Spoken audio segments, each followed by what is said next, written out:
His eye popped wide as the truth finally hit him, and he stared hard while trying to mouth a word. The guy drops to his knees in total shock, wondering if he's actually been reincarnated, when a screen pops up asking for his favorite game. So he pictures a glowing sword, a magic orb. Dungeon Brave Soul kicks off with this epic squad, a hyped blonde guy, a chill lady in traditional robes, and a girl with sparkling eyes, all standing in front of a massive palace under a bright blue sky. This is the big moment where he realizes he's been reborn straight into my favorite game, kicking off a wild life of magic and harems as a new crew, including a pretty blonde girl and a guy who looks just like the MC, show up right in front of a massive academy. Back in the real world, our guy gets home in his suit and lets out a massive sigh, looking totally wiped as he mumbles about how exhausted he is. He jumped into his chair and grabbed the mouse, shouting that the wait was over, and it was finally his time to shine, as his exhaustion vanished and turned into pure hype. He's totally locked into Dungeon Brave Soul with his headset on and controller in hand, feeling way more hyped than he was just a few minutes ago. Inside the game, the Grand Academy is buzzing for a massive day. It's April 5th, Slayer Year 101, and the entrance ceremony is about to kick off a brand new adventure for all the students. Students are all huddled up, saying hi and freaking out over their test scores and the big ceremony. But this is actually a total fantasy RPG world, where our main guy is hyped to start his 40-second run. He takes a sip and thinks about how he'll never get bored of this game. Because honestly, Dungeon Brave Soul is the only thing that makes his soul-crushing office job bearable. He pictured the world of Dungeon Brave Soul, where the main guy, Leon Price, is constantly surrounded by girls fighting for his attention, and the whole point of the game is to build deep bonds. Inside this bright game world, the teacher is finally announcing the top scorers from the entrance exam, and Leon Prez, Nagisa Saikai, Aith Centraka, Shell Uranus, and a super serious-looking guy are all waiting to see if they made the cut. Back in the real world, he's got his headset on and a drink ready, grinning like crazy because he's totally hooked and can't wait to see what massive secret the game drops next. He kept gaming in his comfy room as the story finally introduced the four main characters who were going to be the stars of the show. The game introduces two major players, Shell Uranus, who ranked 5th as a mage, and Nagisa Saikai, who took 4th place as a swordsman.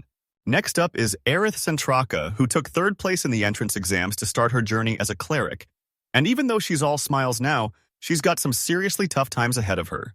Then we finally meet Leon Price, the absolute beast who crushed the entrance exams to take the top spot. He's a powerful spellblade, but even crazier, he's a hero's descendant and the real main character of this entire story. He knew the main mission was to control Leon, get close to the heroines, and eventually crush the Demon King. But the game was also loaded with tons of side quests and hidden secrets that made the whole world feel way deeper. The game looked incredible because the girls' outfits actually changed as the story moved along, and he realized this top-tier art was exactly why the game was selling like crazy. He finally realized the game was a massive hit because it was rated for adults, letting Leon get way more close and personal with the heroines. He was totally hooked on the idea of building a harem, and he actually started blushing just thinking about Leon Prey and girls like Aith Centraka.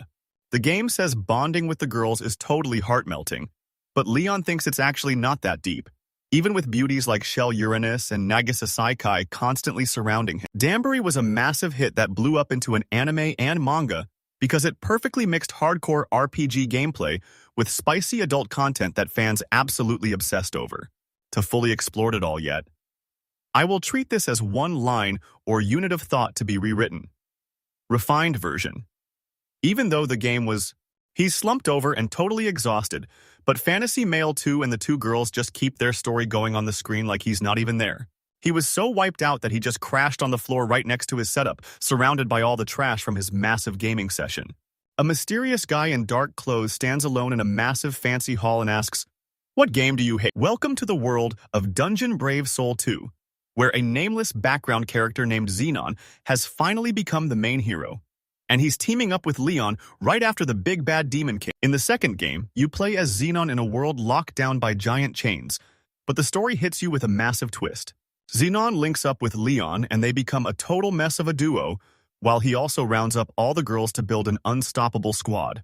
But as time goes on, the whole vibe changes, and the girls who were once super close to Leon start acting totally cold toward him.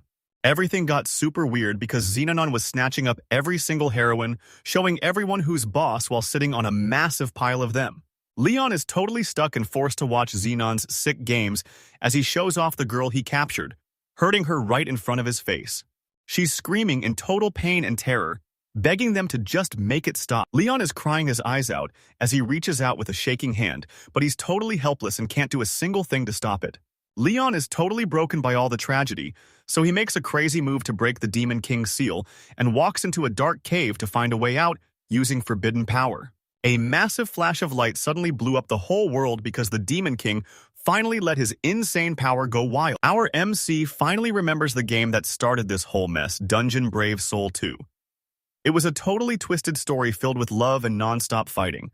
Basically, he reached out his hand, feeling a totally weird sensation as he slowly started to wake up. He looked around and realized he was in a super fancy room that wasn't his, and even crazier, his body was suddenly ripped and lean, leaving him totally confused about where he was and how he got so buff. Even though he was totally confused, he looked around and realized this place was straight up fancy.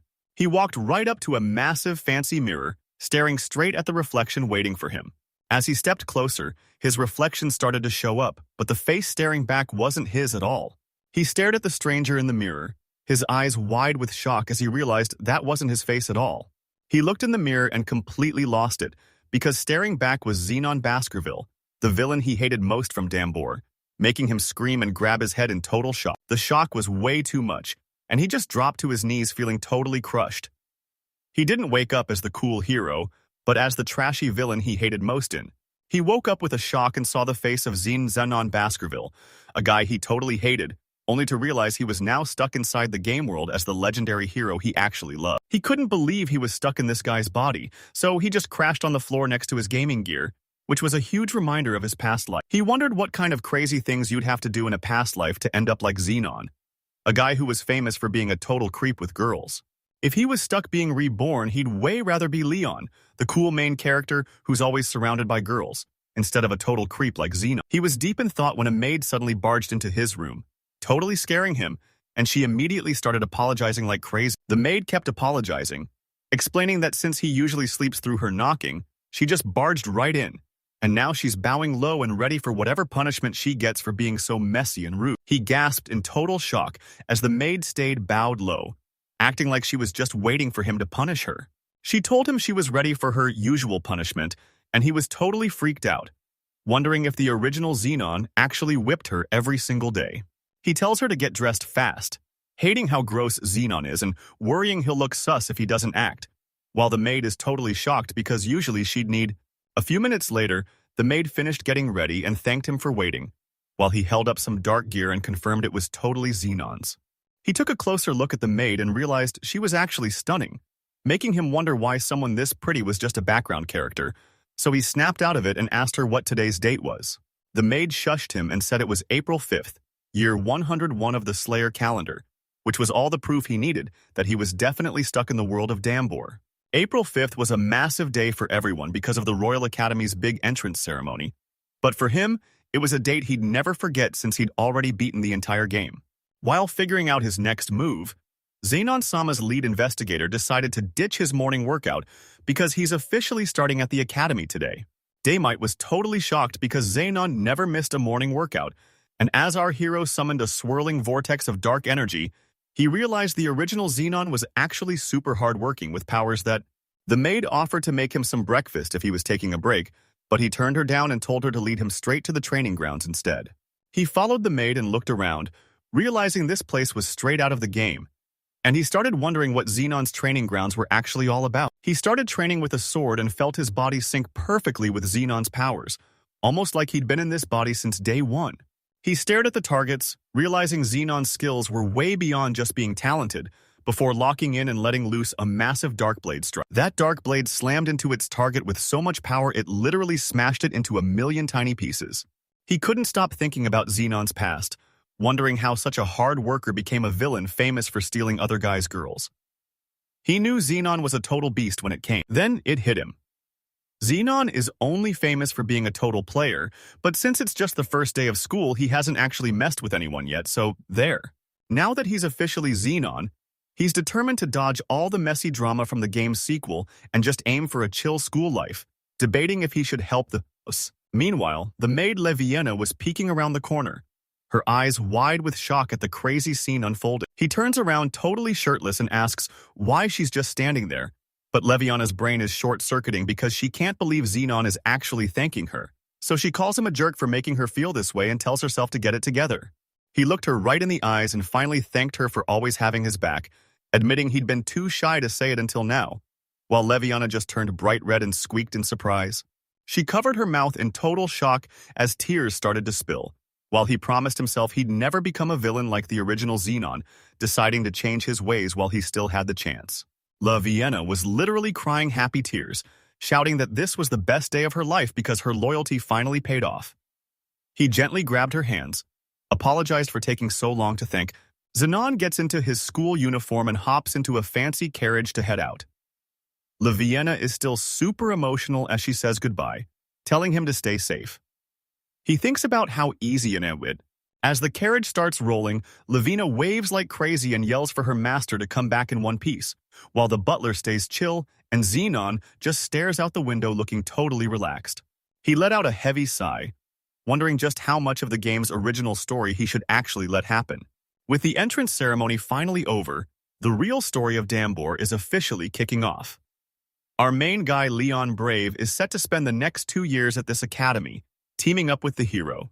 While figuring out his role in the story, he swore he'd never let the heroine get cheated on or steal anyone's girl, because he's strictly about that wholesome, pure love. He remembered the super dark sequel, Dambore 2, where the hero Leon gets totally backstabbed by Xenon, who steals his girl and drives him so crazy that he ends up resurrecting the Demon King himself. If the Demon King wakes up, his insane magic will wipe out the whole capital and everyone in it, leading straight to a total game over.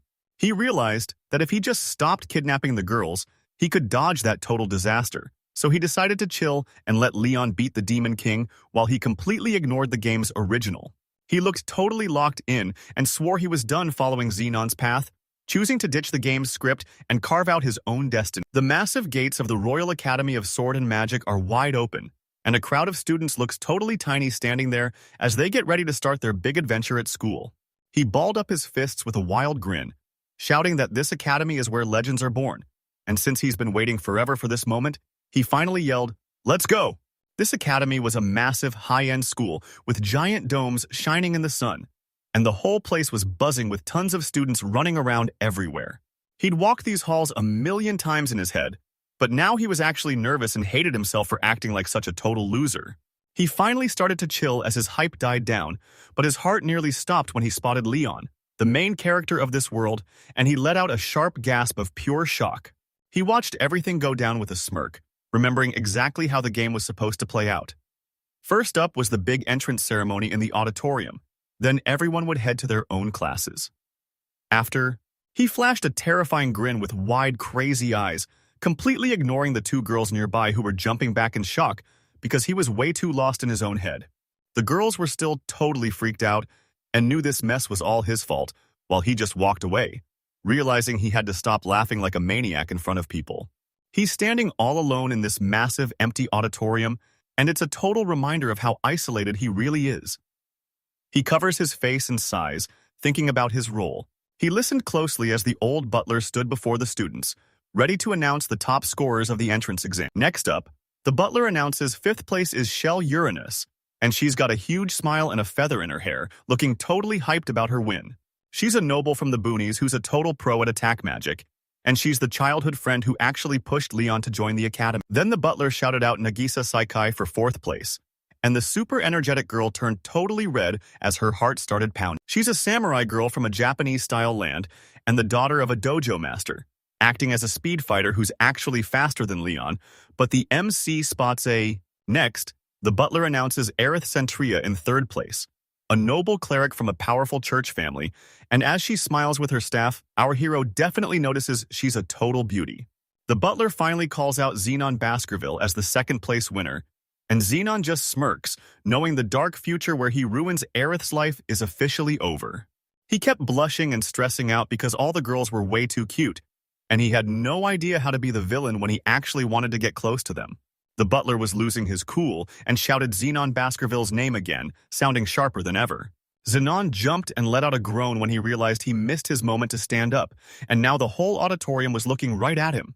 He sat there totally panicking because getting second place put a massive target on his back, and now the whole room was whispering about his infamous basketball family and their shady links to a crime guild, and he suddenly realized he'd missed his chance to stand up, making things way more awkward while the headmaster stared him down. Even though he was totally panicking inside, he stayed glued to his seat to avoid looking like a target, giving the headmaster a fake apology while rocking a low-key villainous smirk. The whole room went dead silent as everyone stared at the student who refused to back down. Shell Uranus, Nagisa Saikai, and Aith Centria are also locked in, watching all the drama go down. The principal looked super serious as he accepted the apology, but he totally called out Xenon's sarcasm and asked if he was ever going to fix his bad attitude. Xenon is totally losing it on the inside, desperately trying to prove he already said sorry and that he's actually a good guy even if he looks like a total villain. The headmaster cleared his throat and said, since it was a party, he'd let it slide for now. But he warned that if they didn't get their act together, things were gonna... He was still shaking from getting yelled at and missing his chance, wondering where he blew it, when the headmaster suddenly announced the top student and class president, Leon Brave. Leon Brave was the son of a legendary hero and the only person with the power to seal the Demon King, making him the ultimate main character. Even though he started as a commoner, he locked eyes with Xenon, making him wonder if this guy actually had a grudge. Xenon thought to himself that he hadn't even done anything crazy yet, like stealing any of Foch. A second later, the headmaster calls Leon up to give the big welcome speech, and he just coolly steps forward to face the entire crowd. Leon kicks off his speech by telling everyone he's just a regular kid from the countryside and that he's super hyped to be at such a famous academy. He gives a massive shout-out to the teachers and Count Uranus for helping him get there, while Xenon starts low-key panicking that he might have actually made Leon mad earlier. He explained that he was there to get strong and protect the country, saying that even in a peaceful kingdom, evil is still out there. But Xenon found the whole speech pretty boring since he was expecting. Leon tightened his fist as he finished his big speech, making the whole crowd start whispering while a totally shocked Xenon could only let out a tiny gasp. Everything went dead quiet as Leon's eyes narrowed, showing he was totally locked in. Leon's eyes locked right onto Xenon, who jumped back in total shock, wondering why he was being treated like a villain when he hadn't even done anything wrong yet. Xenon thought back to the game Dambor 3, where he was just a total nobody in the background. He remembered how the hero from the second game, LJ, suddenly, he's freaking out because he knows if Leon loses to the Demon King, it's game over for the entire world. He realized there was no promise Leon would actually beat the Demon King, and a happy ending wasn't guaranteed anymore. With the ceremony finally over, everyone headed to their rooms while Xenon just sat back and watched the whole classroom buzz with energy.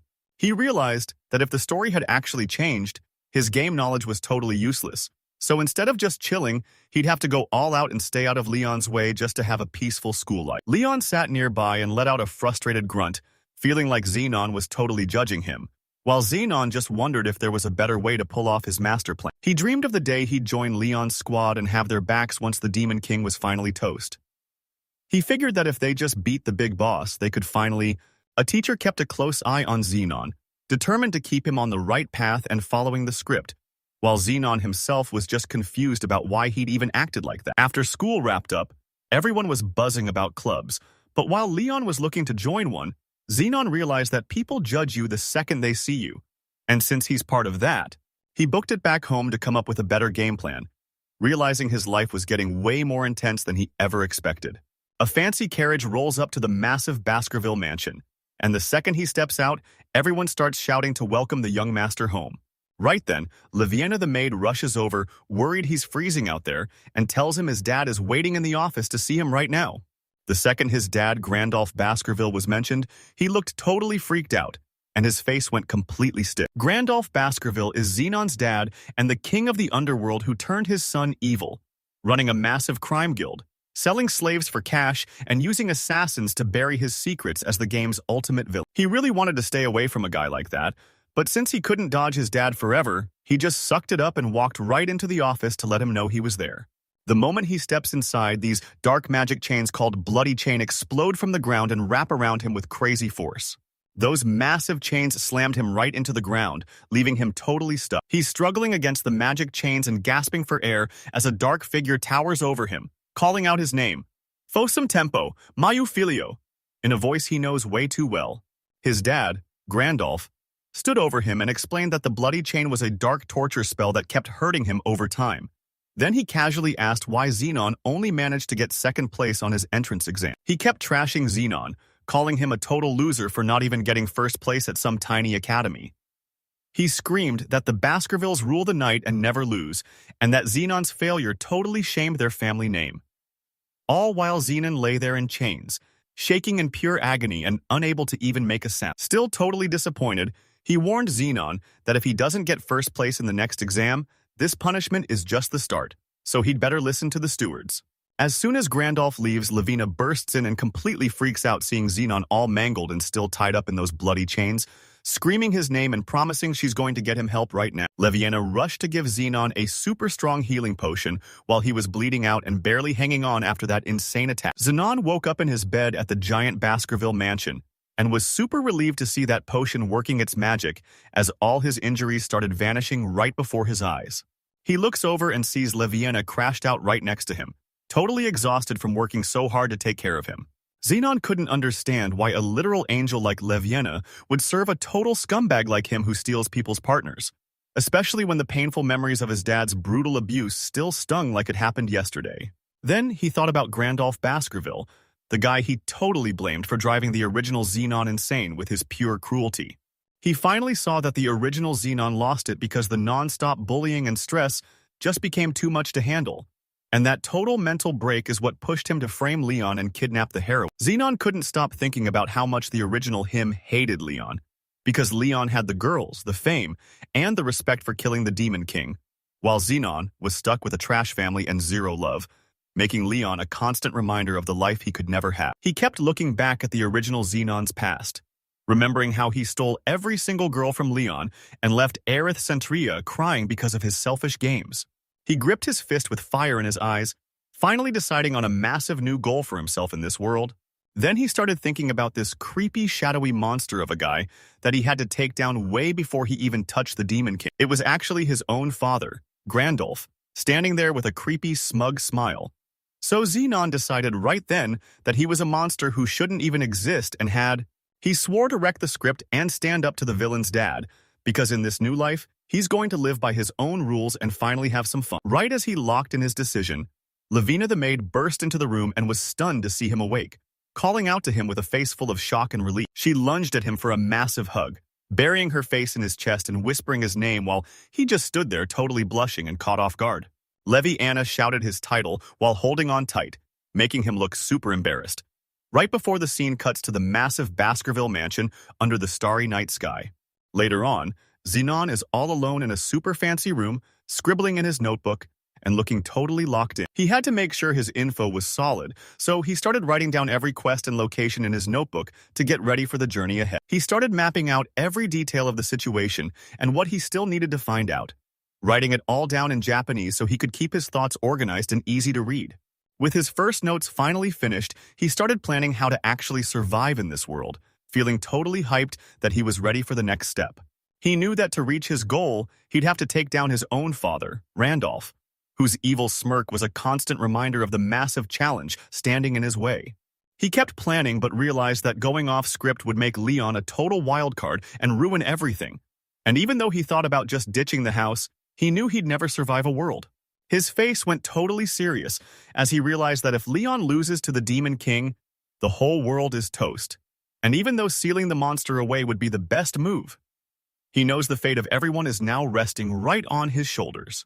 He finally saw how this world worked, with Leon as the star hero getting all the girls while he was just the pathetic loser meant to be left crying all alone in the dust. Staring at the ceiling, our guy realized that to actually get stronger, he needed to unlock some fresh skills and seriously level up his old ones. He pulls up his status screen, and a hologram pops up confirming he's Xenon Baskerville, a magic swordsman with a level 20 sword skill. He realized his new job was a magic swordsman just like Leon, and since there are no levels in this world, he'd have to grind his skill mastery to actually get stronger. He looked closer and saw his sword skills, dark magic, and even his training were all at level 20, making him mutter in total confusion at these weird numbers. He got why his sword skills and dark magic were linked, but the crazy training boost made no sense, and he was worried about why his dark powers were leveling up when he didn't even want. He immediately noticed this screen was way different from the game because it was missing the save and load buttons, proving that he was stuck in a reality he couldn't just restart. He knew he had to hunt for better gear and learn new skills to level up, and since his combat stats were still at 0, he had massive room to grow and eventually evolve his basic class into something. He realized he needed the best gear possible, since epic weapons and armor would max out his stats while special items unlocked insane magic and skills. So he was dead set on hunting down every accessory and charm too.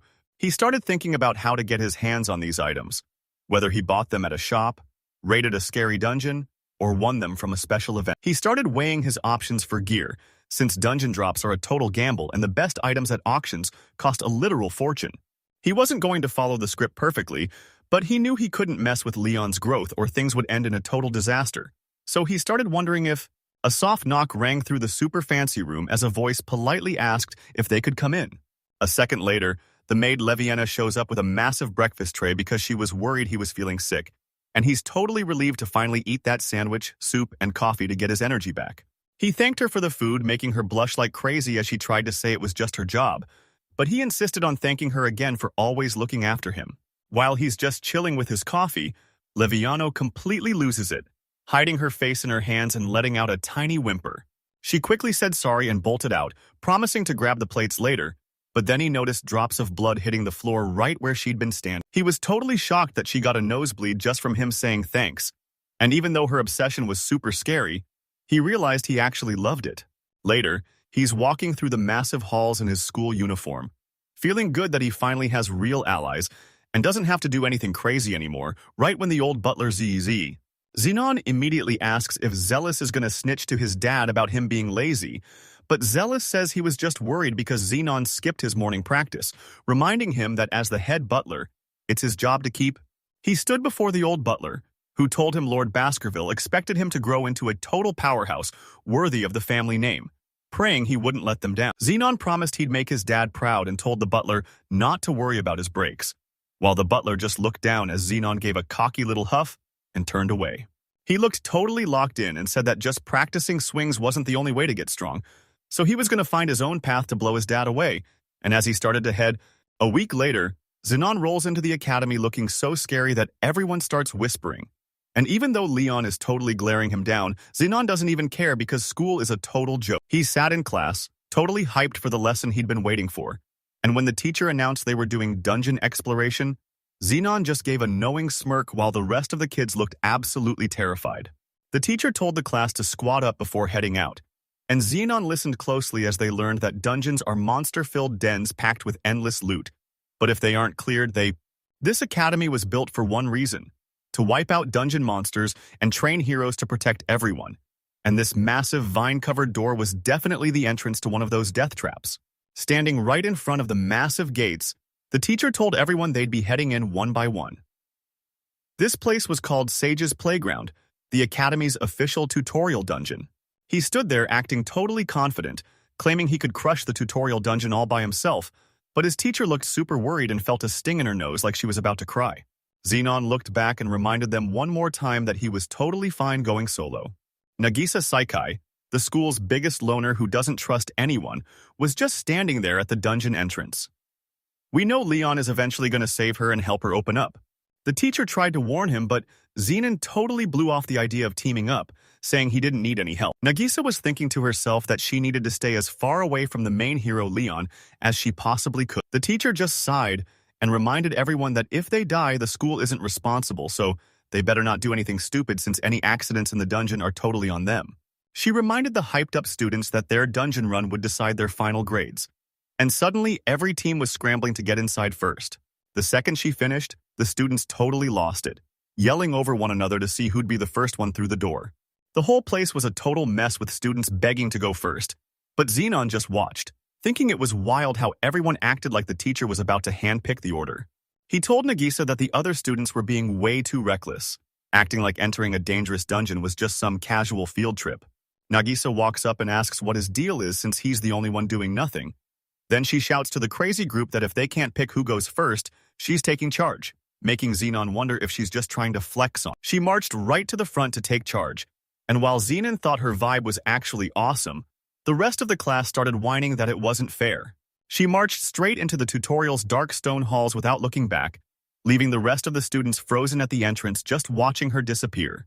Back at the group, everyone's just arguing and whining about Nagisa being selfish or how unfair everything is, until Xenon finally snaps and screams that they're wasting daylight, demanding they just pick a winner with rock, paper, scissors, or a lottery already. After his big outburst, Leon gave a cheerful wave and said it was finally their turn to go, while the teacher walked over to Xanon, totally blown away by his leadership and asking if she admitted that as their teacher, she really needed to rethink things, realizing the students were only avoiding him because of his looks and family, and she was just as guilty as they were. He turned to her to double-check the entry order, but she reminded him he didn't even play rock, paper, scissors, and asked if he was really okay with being the very last one to go in. While they talked, Xenon started daydreaming about all the epic loot and shiny swords inside, but he couldn't help but wonder if he'd have to pay taxes on all that treasure. The teacher explained this dungeon was just a school project, so any loot they found was tax-free, even if it was basically worth pennies. She promised there weren't any scary monsters around. He told her he really appreciated her looking out for him, even if she was a teacher that most people couldn't stand. To him, she was actually a pretty solid and reliable person. But then, he squeezed his fist, totally locked in and ready to make sure the nightmare at Danbury 2 never happens again. Xenon flashed a wicked grin and announced it was time to take over the dungeon. Then he marched straight into the dark hallway, leaving the entrance behind and ready to face whatever was waiting for him.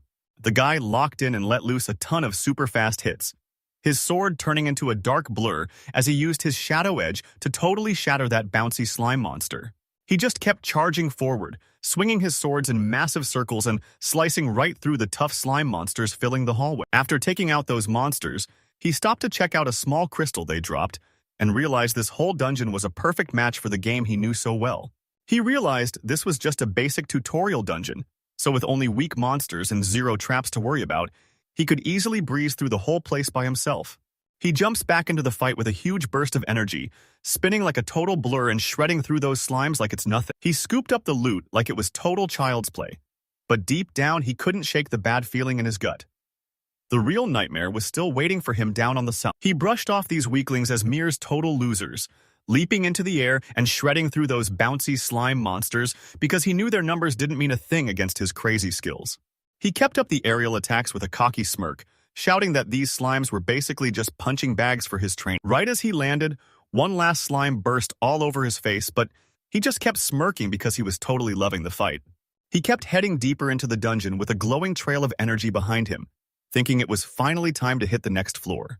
He reached the second floor and his face went totally serious as he started to frown. He hits the second floor and finds a group of classmates, seeing Leon totally wrecked and in pain while Shell and Nagisa try to help him.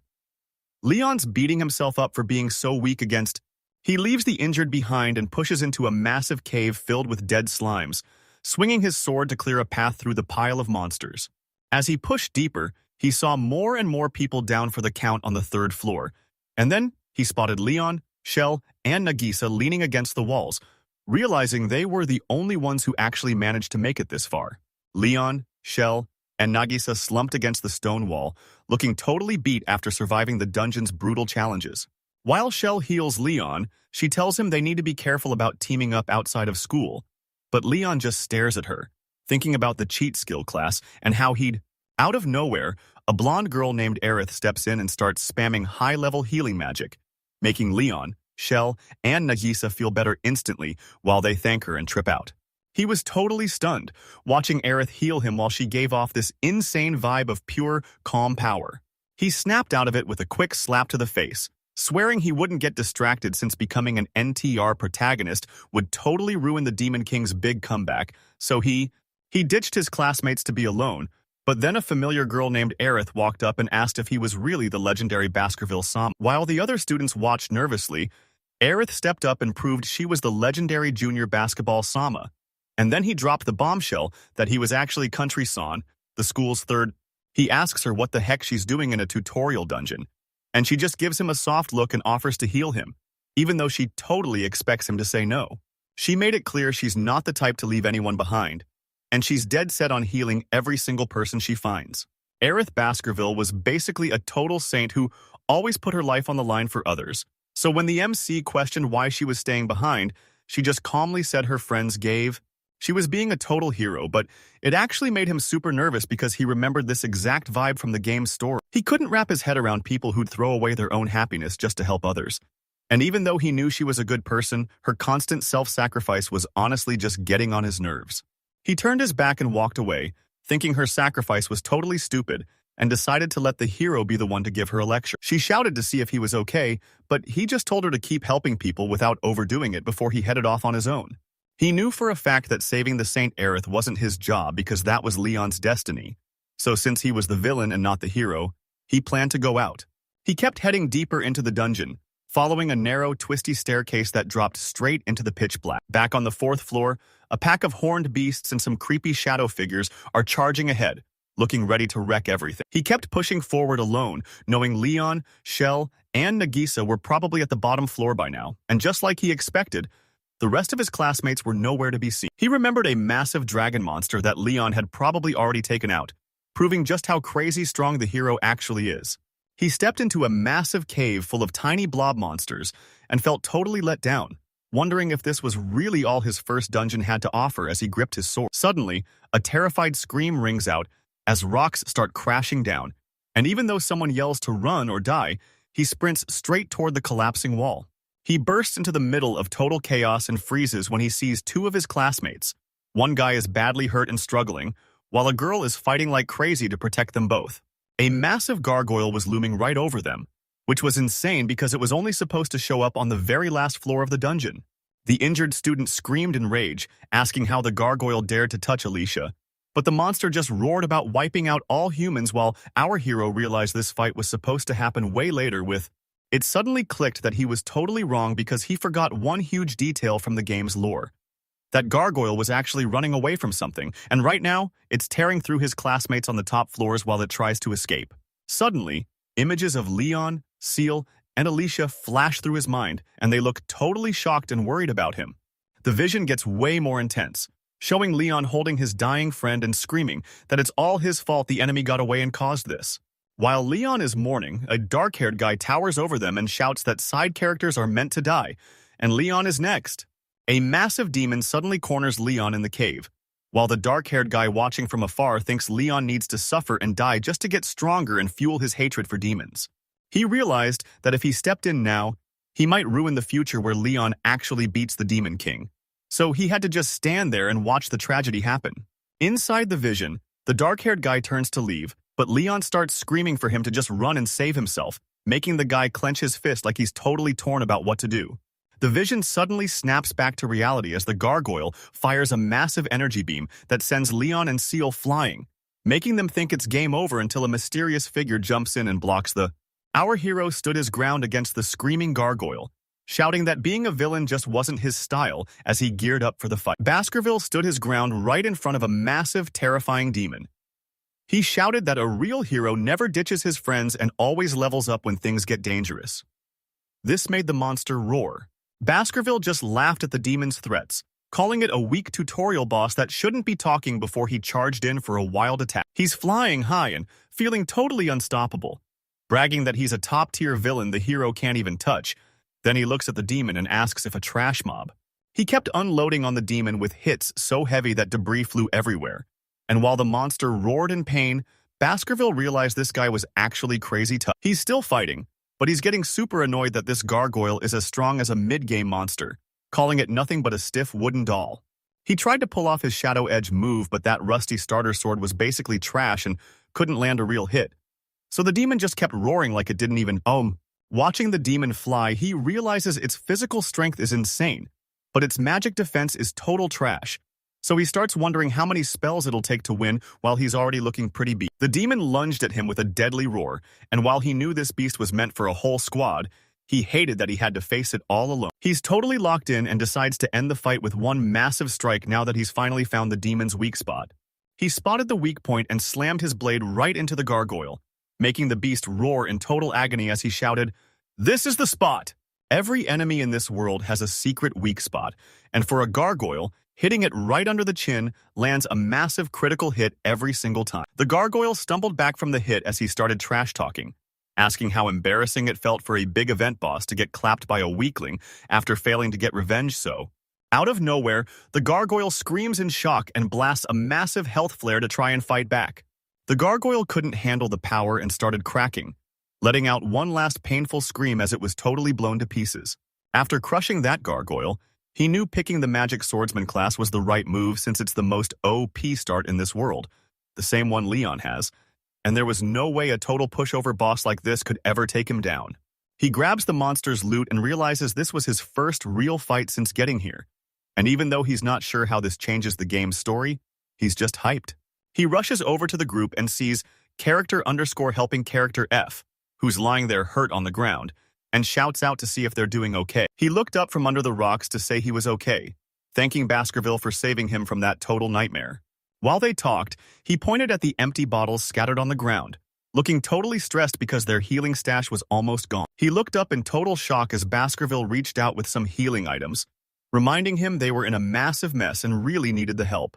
He grabbed the potions and gave one to the hurt Alicia right away, while Baskerville told him not to sweat the cost since they were cheap, and he finally felt a huge wave of relief. Once Alicia was safe, he bowed low to thank Baskerville for the medicine and for crushing that giant gargoyle, but Baskerville just shrugged it off since they're classmates anyway. Looking back at the fight, he felt totally ashamed because he never expected a monster that crazy to show up, and he really regretted getting sloppy. He gripped his fists until his knuckles turned white, absolutely losing it with regret. He was convinced that if he'd just been stronger, his friends would still be alive, and they never would. Baskerville told him that if he really felt guilty, he needed to get stronger to protect his friends, while secretly thinking this guy was way too intense for just a background character. He realized Baskerville was totally right, and promised himself he'd get just as strong as him. But Baskerville played it cool and told him to stop worrying about being like him and just focus on Aith. He turned to Baskerville and admitted he totally got things wrong, and even though Baskerville already knew he was ticked off, he still accepted the apology. He admitted he totally judged Baskerville at first because of his scary face and his family's trash reputation, but now he realizes he's actually a solid dude, and Baskerville just hit him with a, "Yeah, I know." He realized Baskerville could have just ditched them, but instead he risked his life and even shared his rare potions, so feeling terrible for ignoring him back at school, he bowed down and begged for forgiveness. He realized he'd totally misjudged Baskerville because even though the guy looked scary, he was actually a good person. He felt super embarrassed about his old thoughts, especially since, while he's thinking, Protagonist 1 hands him a fancy little burner filled with magic incense that scares off monsters, telling him to use it and take his sweet time getting out of the dungeon. He explains that the incense only works on the weak mobs you'd find in a dungeon like this. Runners 3 looked super thankful and swore he'd pay him back, knowing he already owed Protagonist 1 big time. Protagonist 1 just grinned and gave a thumbs up, telling him he could pay him back after he actually wins, then sent character 3 on his way with a casual, "Later," while creepy shadow. They kept pushing deeper into the dungeon until they finally hit the very bottom floor, a place called the Playground of the Wise. Deep in the dungeon, the rest of the squad is on high alert when a figure suddenly steps out of the shadows, making character A freak out and yell, "Baskerville!" Protagonist 1 looked a bit messy but was totally fine, asking if everyone was okay, and Underscourgy just watched him, saying he'd expect that kind of toughness from a hero's descendant. Still totally shook, character A demanded to know if Protagonist 1 was behind this mess and how he even knew they were in danger. Protagonist 1 just shrugged and said he had no clue why they were so mad, since he figured they just ran into that same insane monster he fought earlier. Leon was totally crushed by guilt and hid his face in his hands, but Nagisa was just shocked he survived that monster attack without a single scratch. He told her he was okay, but he felt like a total failure for letting his classmates get hurt. Leon is totally spiraling, but Seal grabs him in a tearful hug and tells him to stop blaming himself, because without his help, she and Nagisa would have been goners for sure. He screamed in total agony, thinking that if he'd just killed that monster, his friends would still be safe. He squeezed his fist tight, feeling completely useless. He hated himself, wondering how. Alicia looked on totally heartbroken while Nagisa cursed under his breath, and as Leon sat there completely crushed, G just watched from the sidelines and whispered his name. Meanwhile, our boy is just standing there with his hand on his chin, looking super serious as he tries to figure out what's actually going on. Back with the squad, Leon, Alicia, and Seal are all on their knees looking totally crushed, and Leon is drowning in regret since this was supposed to be his big wake-up call. In the kiosk, our hero stood all alone in this massive empty hall, just staring up at the ceiling. The chronicler started wondering what all these timeline changes really meant. Since things were so different now, Leon was covered in blood and bruises, slamming his fist into the dirt because he absolutely hated himself for being so weak. He's kneeling there all beat up, but Alicia reminds him that he's the reason they're even alive. Then Nagisa tells him to stop blaming himself because the whole class would have. Watching from the sidelines, our hero wondered how Leon would turn out, but since he couldn't predict the future, he just focused on what he could do right now. A second later, he asks Leon if he's all set, then says he's heading out and tells him to stay safe on the way home. He said he was in a massive rush and told Leon to speak up now, so a totally stressed out Leon just gave him a quiet, sincere thank you. Leon bows down low to thank our hero for fixing his mess and healing the class, leaving the MC totally stunned that such a massive jerk could actually be this humble. Leon turned bright red and told him not to get the wrong idea, making our hero realize that Leon was following his destiny exactly as planned. He stormed off in a total rage, shouting that he'd never forgive a villain like our hero and that karma was definitely coming for him, but our MC just yelled for him to wait up. He's totally stunned when a girl with long dark hair and a katana walks up, staring him down to ask if he's the one who actually beat the gargoyle. He just gave her a cocky smirk and played it cool, asking her, "So what if it was me?" She smirked with a look that said she knew it all along, telling him his vibe was totally different from anyone else in the whole class. She challenged him to a duel because she thinks the only way to level up is by fighting the strongest, but he just groaned inside, knowing he was finally on the radar of some seriously dangerous people as, deep inside the dungeon, an epic fancy throne sits on a high platform, glowing with a magic light right in the middle of the room. He stood right in front of the fancy throne and found a box full of coins and a special medal, holding it high to show he'd cleared the whole dungeon without taking a single scratch. He checked out the medal and realized that just beating the gargoyle wasn't enough, because if he didn't grab it, the floor wouldn't count as cleared. A total rookie mistaken. He started thinking about Leon and the guys, wondering if they actually grabbed their medals or if they totally blanked on it, which would seriously suck for them. But now he had to figure out his next. He started pushing forward, feeling along the rough stone walls for a way out, while the sound of dripping water echoed through the cramped space. He walks into a massive room overflowing with piles of gold coins, weapons, and armor stacked all the way up the stone walls. He's literally standing in a mountain of gold, coins slipping through his fingers as he shouts that this is the legendary treasure room, which is insane because it's not even supposed to show up until you've cleared the dungeon twice. The room opened up even further, showing off massive piles of gold, magic gear, and treasure chests that were all glowing like they'd just hit the ultimate jackpot. Right in the middle of all that loot, he spots a fancy black bag with cool patterns and realizes it's a super rare magic bag that can hold tons of stuff. This magic bag is a super rare key item that lets you store infinite gold and loot from your dungeon runs, making it a total must-have for any adventurer. He jumped for joy while hugging that magic bag and laughing like a boss, realizing that with all this gold and loot, he was officially a billionaire and set for life. Feeling totally hyped, he shouted that it was time to loot and started frantically shoving every potion, sword, staff, and gem into his new magic bag. Suddenly, he grabs his chest in total shock as a sharp pain hits him, and his eyes go wide as the world around him starts cracking apart like broken glass. He stood there completely stunned as the cracks ripped open, and an epic sword glowing with insane energy rose out of the treasure. It was the Demon Blade, Heavenly Feather Cutter. This katana, with the glowing red veins, is the exact same weapon he used back in his old world. He spent forever grinding for materials and finding the best blacksmiths to make it way stronger than even the... He stared straight at the Demon Blade. The Heavenly Feather Cutter was pulsing with insane energy. He knew that with maxed out skills, this sword could totally wreck the Demon King. He looked around at the massive pile of loot and realized that every single item in this room might actually be from his old game save. He was thinking super hard about what this all meant, because if these items were actually from his old Dambor save file, then the game and this world were definitely connected. One question kept looping in his head. Who in the world could actually pull off something this insane? Standing there in the middle of that massive shiny crowd, it finally clicked. He didn't just stumble into this world or choose to wake up in Xenon's body. which meant someone out there definitely forced him to be reborn here on purpose. He kept questioning why he ended up as a side character like Xenon instead of the main hero, Leon, because there was no way this was a coincidence, and he needed to find out. He stepped out of the dungeon with his head still spinning from all those big questions, but then a voice he totally recognized called out to him. Waiting right there for him was Aith, the sage. She tossed something shiny his way and told him to catch it. And as he grabbed it out of the air, he realized it was a dungeon-clear medal. The second he grabbed the medal, Aith clapped with a smile and announced that Xenon officially cleared the sage's playground, leaving Leon, Nagisa, and the rest of the team. He thought back to the dungeon clear and realized Leon's crew didn't even notice the medal, making him wonder if the whole gargoyle fight was just a massive test.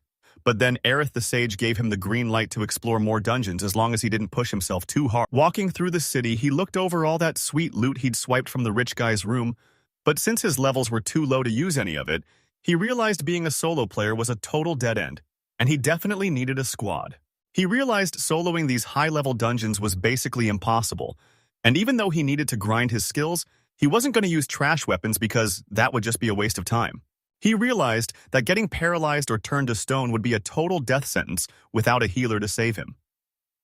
Medicine works for poison, but for the big stuff, he knew he officially needed a team.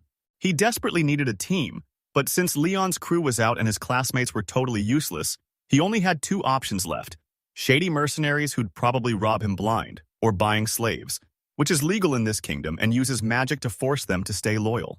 Buying slaves felt totally wrong to him because of his normal background, but with his life on the line, he realized he had no other choice if he wanted to survive. It finally hit him that in this world, you don't get any second chances. After finally figuring out how this world worked, he realized giving up wasn't an option. He had to survive, and if that meant buying slaves to build a loyal team, he was willing. The path ahead leads straight to a massive slave auction held under giant, fancy tents, where everyone is just looking to buy or sell people.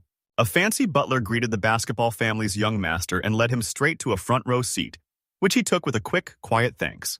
He knew he had to deal with those disgusting slave traders to finally face his dad, the big boss of the underworld, but he couldn't do it alone. He needed a crew of his own. A few seconds later, a guy in a sharp white suit stepped up and shouted to the whole crowd that the slave auction was finally started. The auction kicks off and they drag out three people in chains: a tiny girl, a buff guy covered in scars, and a beautiful woman. While the bids explode from 100, the first item sold for a crazy $800,000, and right after the auctioneer cheered for the winner, they brought out the next lot. A blonde, blue-eyed boy starting. He checked his stash and felt totally set, since his pockets were bursting with gold he'd swiped from that rich guy's room, which was way more than enough to buy a slave or two. He was hunting for the perfect buy, thinking a fighter would be a total game changer, right as the screen shows off a super detailed statue that looks just like a person. He held up a weird treasure called God's Eye that he swiped from the rich guy's room, knowing its main job was to scan a monster's hidden powers.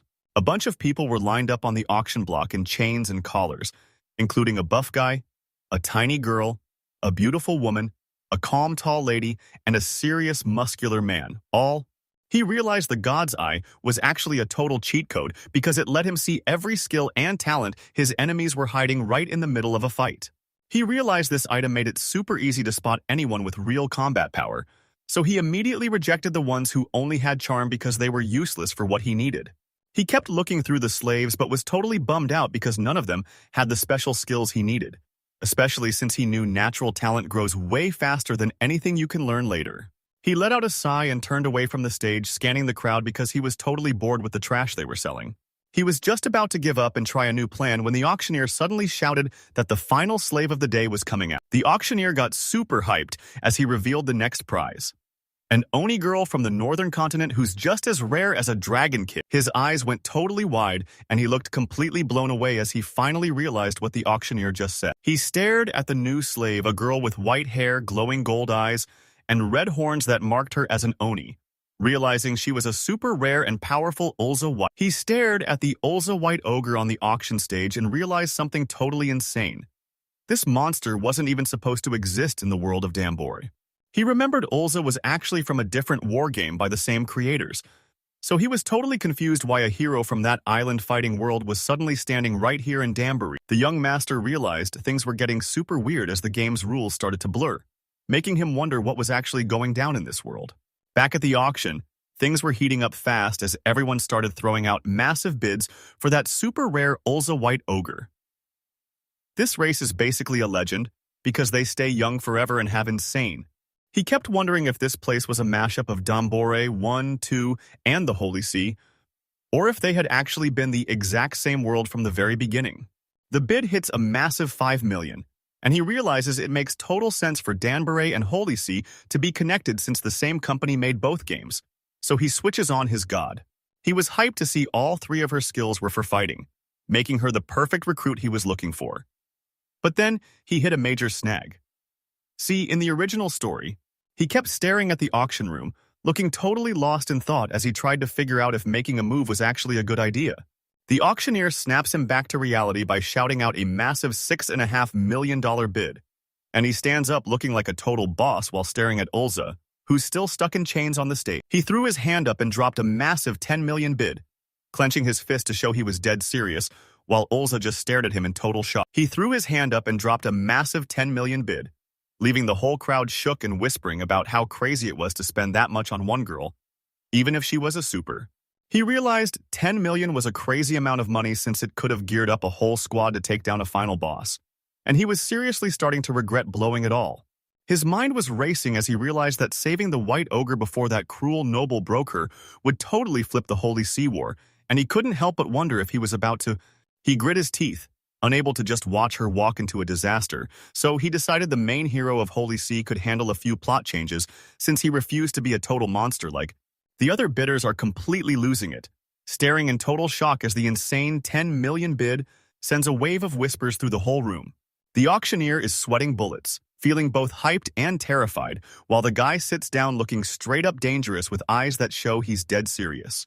He leaned back with a smug grin, totally sure his villain face was the best, while the white ogre on stage just stared up at him looking super confused. He looked her straight in the face and told her to stop being so scared, but she still flinched because her brain was spinning from how fast everything was happening. He gave her a nervous smile and said he was just trying to help, making the white ogre blush and look away. Out of nowhere, this old guy in the crowd throws his hand up with a huge smirk and bids 10.5 million, leaving the auctioneer totally speechless as he stumbles over his words to ask if anyone else can top it. He's totally stunned as the auctioneer screams out a massive 12 million bid, and the whole crowd goes wild with cheers when they realize the only girl was just sold to this.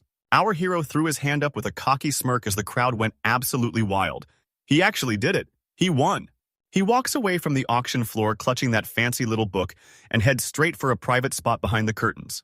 Behind the heavy curtains, Olza stood all alone in a mysterious glow, just waiting for her new master to show up. The second he steps inside, Olza turns around with a huge, happy look in her eyes. She introduces herself and suddenly hugs his leg, telling him she's super hyped to finally meet her.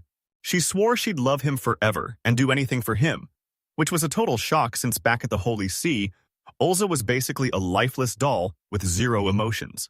He wondered if she was always this bubbly or if her past had changed her. But when Olza asked what was up, he just brushed it off, realizing this was probably the real her. He knew that if he took her out looking like that, his already trash reputation would totally tank, and someone would definitely call the cops on him. He looked at his butler and said there was no way Olza could go back in that outfit, so he asked Leopold if he had any spare clothes for her.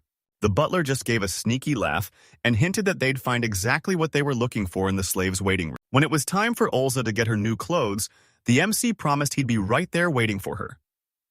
He told her to go with Leopold, but she held on. He's standing right in the middle of a massive clothing store, scanning through every single style to find the absolute perfect outfit for her. He slumped into a chair and let out a long, trying to wrap his head around Olza's wild new look and why she was suddenly so attached to him. Suddenly, she calls out from behind the curtain that she's finally done, and he tells her to step out and show off the new look. Her stylish shoes finally peeked out from under the curtain, and you just knew her total makeover was about to be revealed.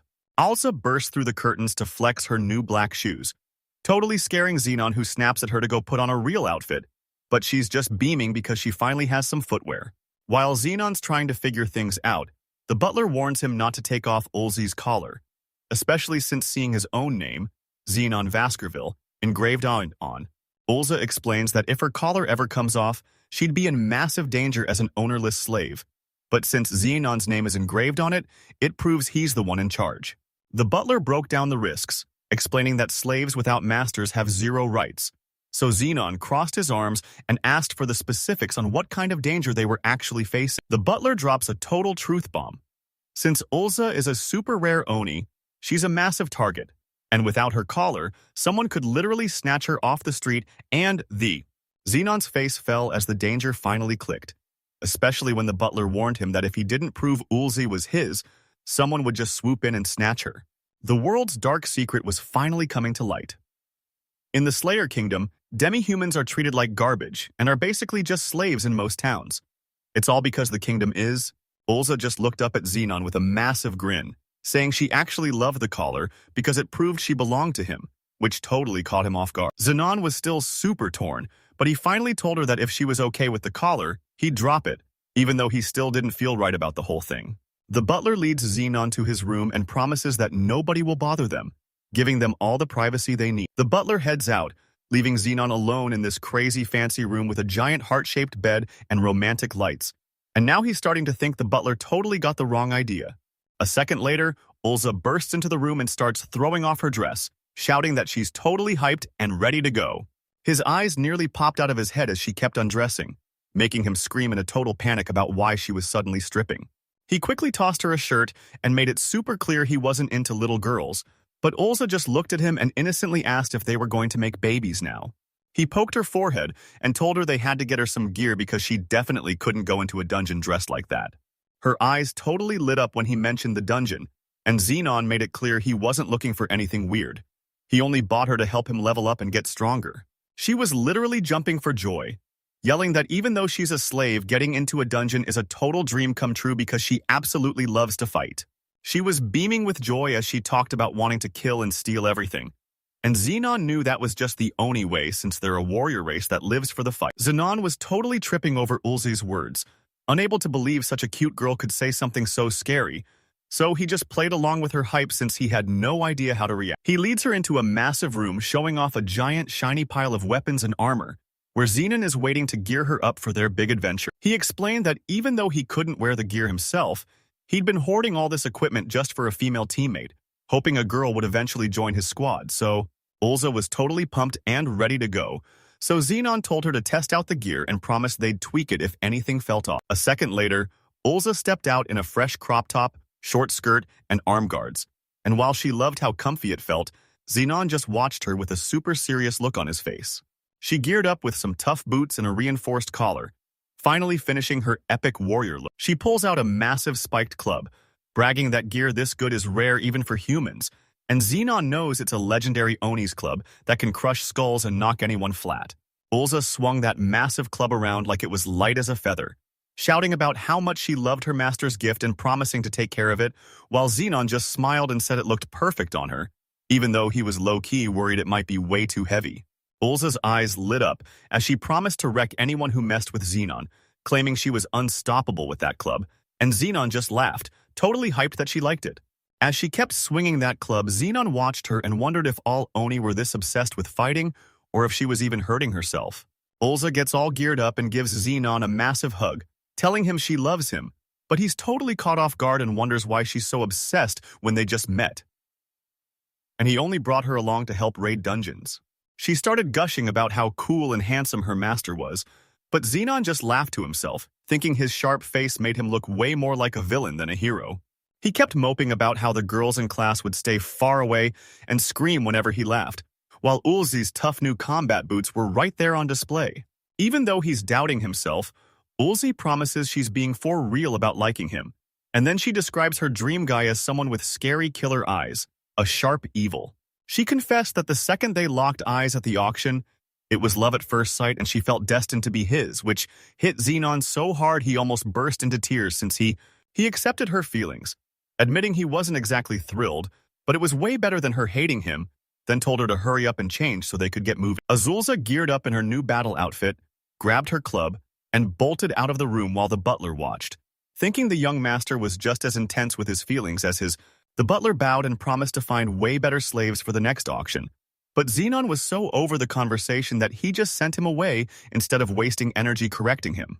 The city streets were totally quiet under the glowing nightlights as Xenon finally got ready to head out of the auction house district. Walking through the city was way easier now without those annoying stairs in the way. Xenon figured they'd be home in about an hour, getting back well before the sun went down. He watched Ul. While he's walking, a sudden flash catches Ulza's sharp eyes. She grabbed his jacket tight, giving him a silent warning that things were about to get dangerous. Olza grabbed a massive spiked club and turned toward him, making him ask what was going on. His eyes shot open as he finally realized the crazy danger she was picking up on. Up ahead in the dark street, 3 scary-looking dudes step out from the shadows and block their path. They were totally surrounded by enemies hiding in the alleys and behind walls, but Xenon and Olza just kept walking like it was no big deal. The butlers step out from the shadows to say they're back, and Xenon just looks back with a smirk, telling them they did a great job with the sneak attack. The butler's face twisted into a super evil smirk, looking way too proud that his trap actually worked. The guy totally loses it, screaming about how Xenon could forget him after spending a massive 12 million, yelling that he's being treated like a worthless pebble on the street. But Xenon finally realized the butler totally played him, making him blow way more cash at the auction than he ever planned to. He got right in the butler's face, asking why a loser like him showed up with a bunch of scary thugs, but the butler just gave a polite bow and asked for forgiveness, explaining that, even after apologizing, the butler's face twists into a creepy smile as he invites Xenon to a fun party, but he whispers a nasty insult under his breath that shows he actually hates his guts. The butler's eyes flared with pure rage when he realized Xenon was still after Olza, and he absolutely hated the thought of losing her. He looked Xenon dead in the eye. While the butler was talking, a huge mob of armed thugs suddenly surrounded Xenon and Olza in a lonely stone alley, trapping them with nowhere to run. The butler shouted down from above, demanding Xenon hand over Olza, but Xenon just looked up with a cocky grin and started planning his next move, even though he was totally surrounded. Xenon stares at the nervous, chubby butler and asks what the deal is with the word pseudo-human, since it's a normal term back home, but seems totally unknown here. And after the butler explains it just means demi-humans who look like people, Xenon wonders if he's the only one who finds the name weird. Meanwhile, the little demon girl Olza was standing her ground with a spiked club, looking totally furious because she was sick of people treating demi-humans like garbage. Back at the showdown, the butler tells Xenon he's about to catch these hands and get kicked out because he's not handing Olza over to anyone. He shouts that the butler's greed was totally taking over as he obsessed about that massive 12 million price tag, and since he already thought he was some untouchable noble, he decided he wasn't holding back anymore because he knew that trading a rare Oni like her to a powerful boss would make him the ultimate right-hand man and skyrocket his status to a whole new level. While the butler was putting on a huge, dramatic show, Xenon suddenly realized he actually knew this guy from the Kuron Kingdom. Xenon corners the butler and asks if the guy he's talking about is actually Jitros, the legendary martial general of the Kuron Kingdom, leaving the butler completely shook that Xenon already knows. The butler is totally shook and stutters out, asking how Xenon found out. But Xenon just smirks and asks if he nailed it. And even though we don't. Deep in a creepy, dark cave, tons of demi-human girls were locked up in their own cages. Olza was one of them, and she was about to be forced into slavery by General Zegitros, a creepy dude obsessed with collecting young demi-humans from all over. Xenon finally puts it all together, realizing the butler sold out Olza to Zegitros just to get that promotion. And it reminds him of a story where a hero from the Holy See saves a demi-human girl to be his partner. The butler is totally losing it and stammers, asking how Xenon knows his identity and his boss. But Xenon just stays chill and says he doesn't have to explain how he knows.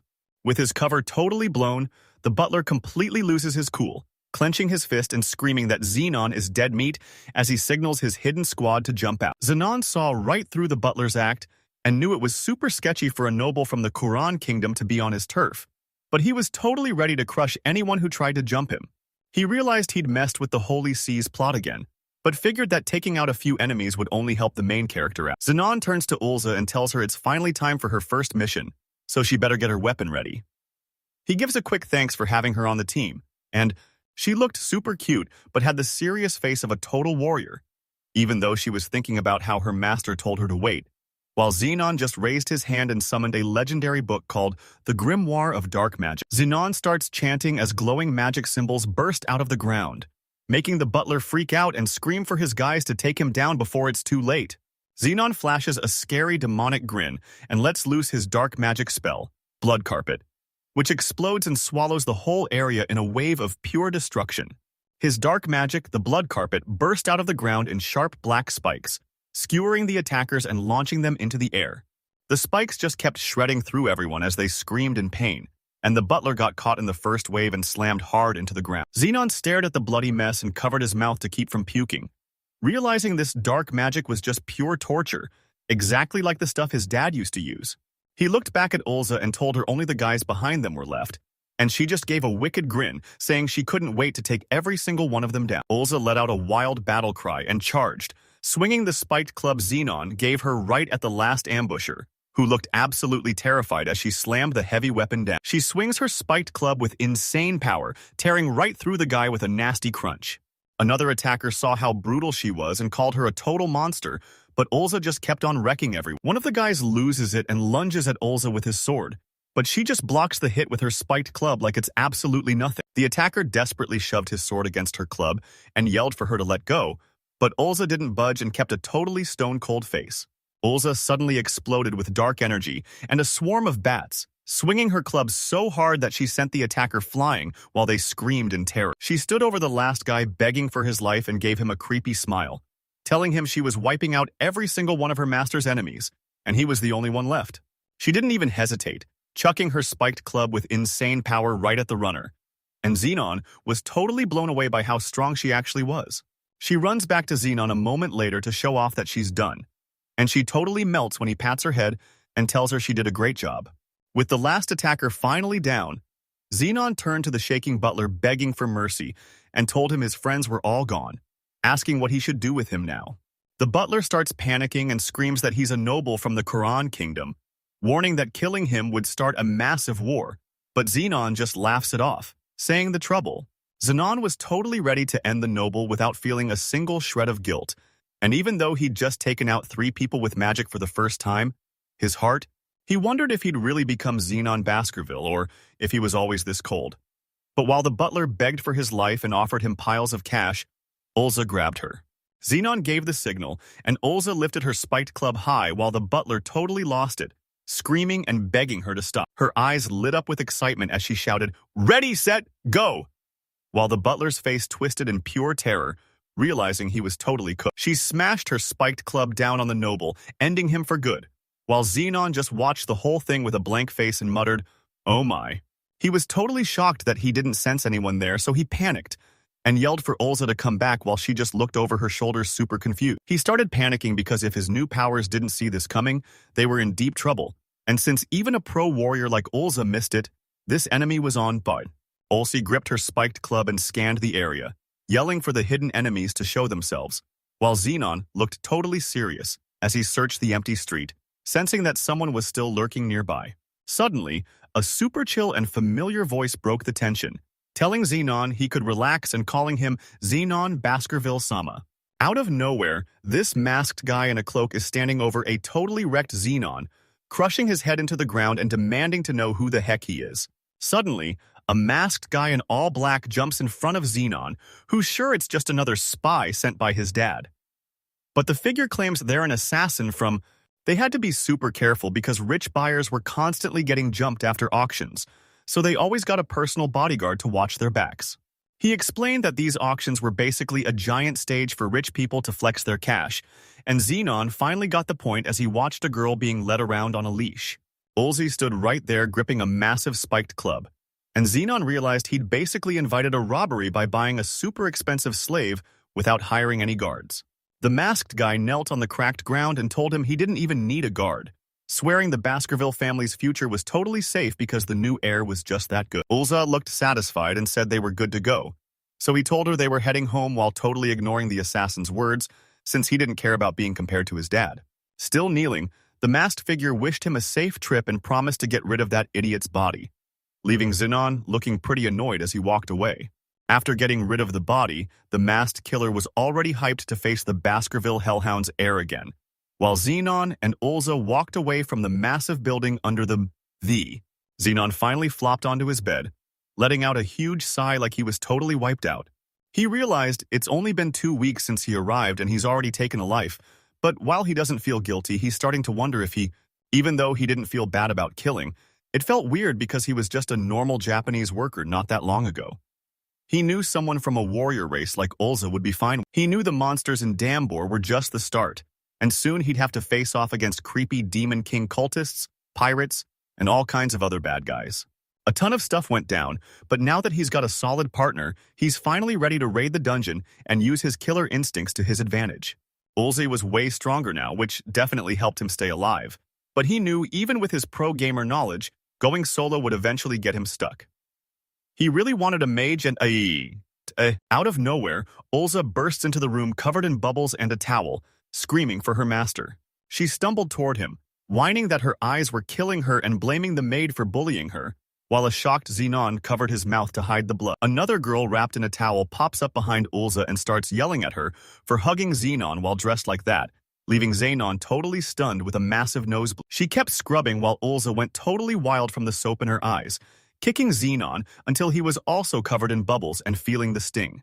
Xenon was struggling like crazy, but she just coolly told him he'd never budge Olza because Onus are famous for their insane strength. A bit later, Leviana hops into the bath and straight up asks the young master to join them, leaving Xenon absolutely speechless. She starts roasting him for blushing, joking that even the young master gets flustered sometimes, which makes you wonder if he and Leviana actually bathe together, or if He tried to convince himself that bathing with Leviana wasn't what he wanted, and was only a way to keep his secret safe, so he balled up his fist and decided to just get it over with. Later, he finally decided he was ready and followed Leviana, totally unable to look away from her as she led the way. Next thing you know, he's in the bath while Olza scrubs his hair, and he's totally losing it because she's way too close for comfort. The three of them finished their bath soaking in the warm bubbles, and Leviana gave a wink and a thumbs up because she was totally stoked with how it turned out. Fresh out of the bath and rocking striped pajamas, Olza announced she was sleeping with her master, but Leviana shut that down fast by saying her own bed was ready while Xenon just stood there totally overwhelmed. Even though Levi tried to help, Olza ended up glued to Xenon's side, leaving him wide awake and wondering how he was ever going to get some sleep like this. He's lying in this super fancy bed with his head spinning over everything that happened last night, wondering how his new life turned into such a total mess. When morning finally hit, he kept replaying that wild bath scene in his head, swearing to himself that he totally behaved and didn't even lift a finger. But morning didn't bring any peace, since he woke up still sandwiched between Olza and Leviana, looking totally exhausted and wondering if his life was going to be this crazy every single day. He wondered how Leviana and Olza would react if he finally made a move, thinking it might make things way easier or just what the absolute worst-case scenario would be. He's totally torn inside, trying to remember Olza is just a kid while the tiny demon girl asks him for a hug. Olza stood before him, completely unclad, and with arms outstretched reiterating her desire for affection. He internally rationalized that he had acquired her to boost his combat power, not for such interactions, and certainly had no interest in hugging a little girl. He then questioned her actual age, wondering if she simply didn't look at. His head was spinning, thinking maybe she was actually way older than she looked, but he was so sleep-deprived his brain was basically glitching out as he tried to stay in control. Right until he took a good look at her and confirmed his hunch. She was definitely just a kid, way too young to be anything else. Right then, Leviana starts waking up too, turns over to Xenon, and politely asks him if he had a good night's sleep. Looking totally fed up, he shouted that he obviously didn't get any sleep last night. He kicked off his day with breakfast from Leviana, who promised to handle the morning prep right away, while Olza just hung over the table checking out the food. Right as they're about to head out, he yells to Olza that it's time to go and reminds her about their talk from last night about the academy. She promised to be on her best behavior and not cause a scene, making him glad he brought her to the Royal Academy of Sword and Magic, since most of the rich nobles have their own servants anyway. He's making this choice because school just added dungeon raids and monster hunting to the schedule, so he's bringing Olza along since she's diving into those dungeons right with him. As they headed down the stairs, he warned her that any trouble at the academy would get her banned for good, but a super hyped Olza promised to be on her best behavior just to stay with her master. They headed out in a super fancy carriage as the butler waved goodbye, figuring she'd stay out of trouble since she was so upfront, while Olza was totally glued to the window, hyped about the view. Olza was just humming a happy tune while staring out the carriage window, and he sat right across from her with his arms crossed, watching her vibe. She started singing this super happy song about going to school with her master, but he just stayed quiet and looked like he was thinking really hard. Olza kept right on singing about every house they passed, making him wonder why she was so hyped and what was up with that weird song. Olza leaned on him, humming about how much fun she was having, but he just stared out the window wondering if bringing her along was actually the right move. Olza had this huge creepy smile on her face while she sang about taking lives, looking like she was having the time of her life despite the scary things she was saying. As the carriage pulled away from the Grand Academy, he had this massive gut feeling that something was seriously wrong, and he just couldn't shake the vibe that disaster was right around the corner after that long night. A super fancy carriage rolls up to the massive school, and everyone turns to look as a girl with blonde pigtails and a dark-haired guy step out while two students keep a close eye on them. The students watched the fancy carriage roll away until it was gone, and when someone mentioned it belonged to the Baskervilles, the others were totally shocked. The second Olza stepped onto the academy grounds, the students went wild over the tiny demon girl, whispering about her cute horns and that collar while wondering if she was actually a slave, making zen.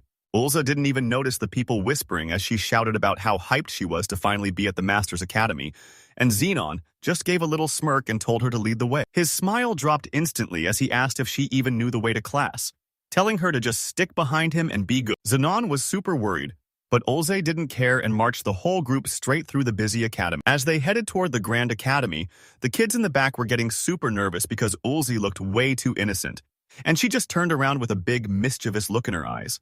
Olza comes from the demi-human continent, a place where humans have never even stepped foot.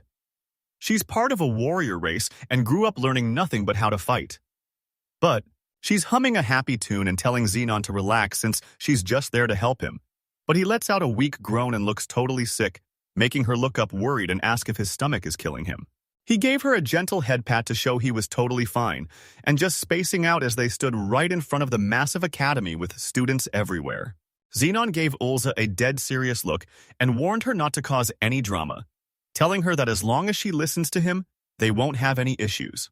While they kept walking, Xenon realized he forgot to mention one big thing.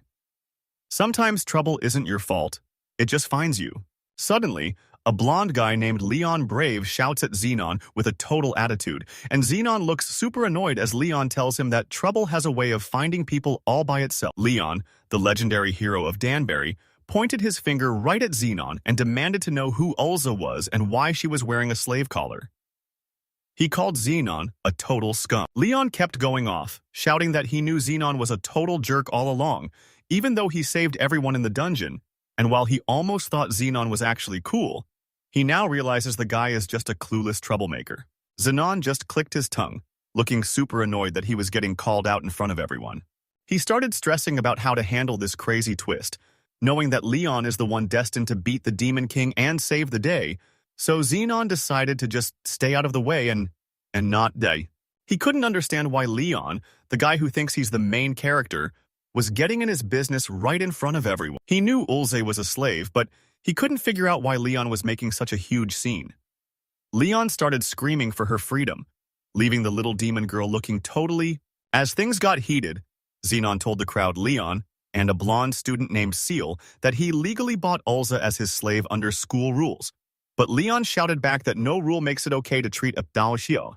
Xenon realized Seal had that same hero vibe as Leon when it came to protecting women and kids, and she straight up asked if he was ready to fight to save Olza from her life as a slave. He knew the law was totally against him because slaves were just property here, so freeing one would make him a straight-up thief while Seal, Leon, and the whole crowd watched his every move. Xenon was fed up with Leon always looking for trouble and wasting cash, but Leon didn't care about the rules and straight up asked how much it would cost to buy Olza and set her free.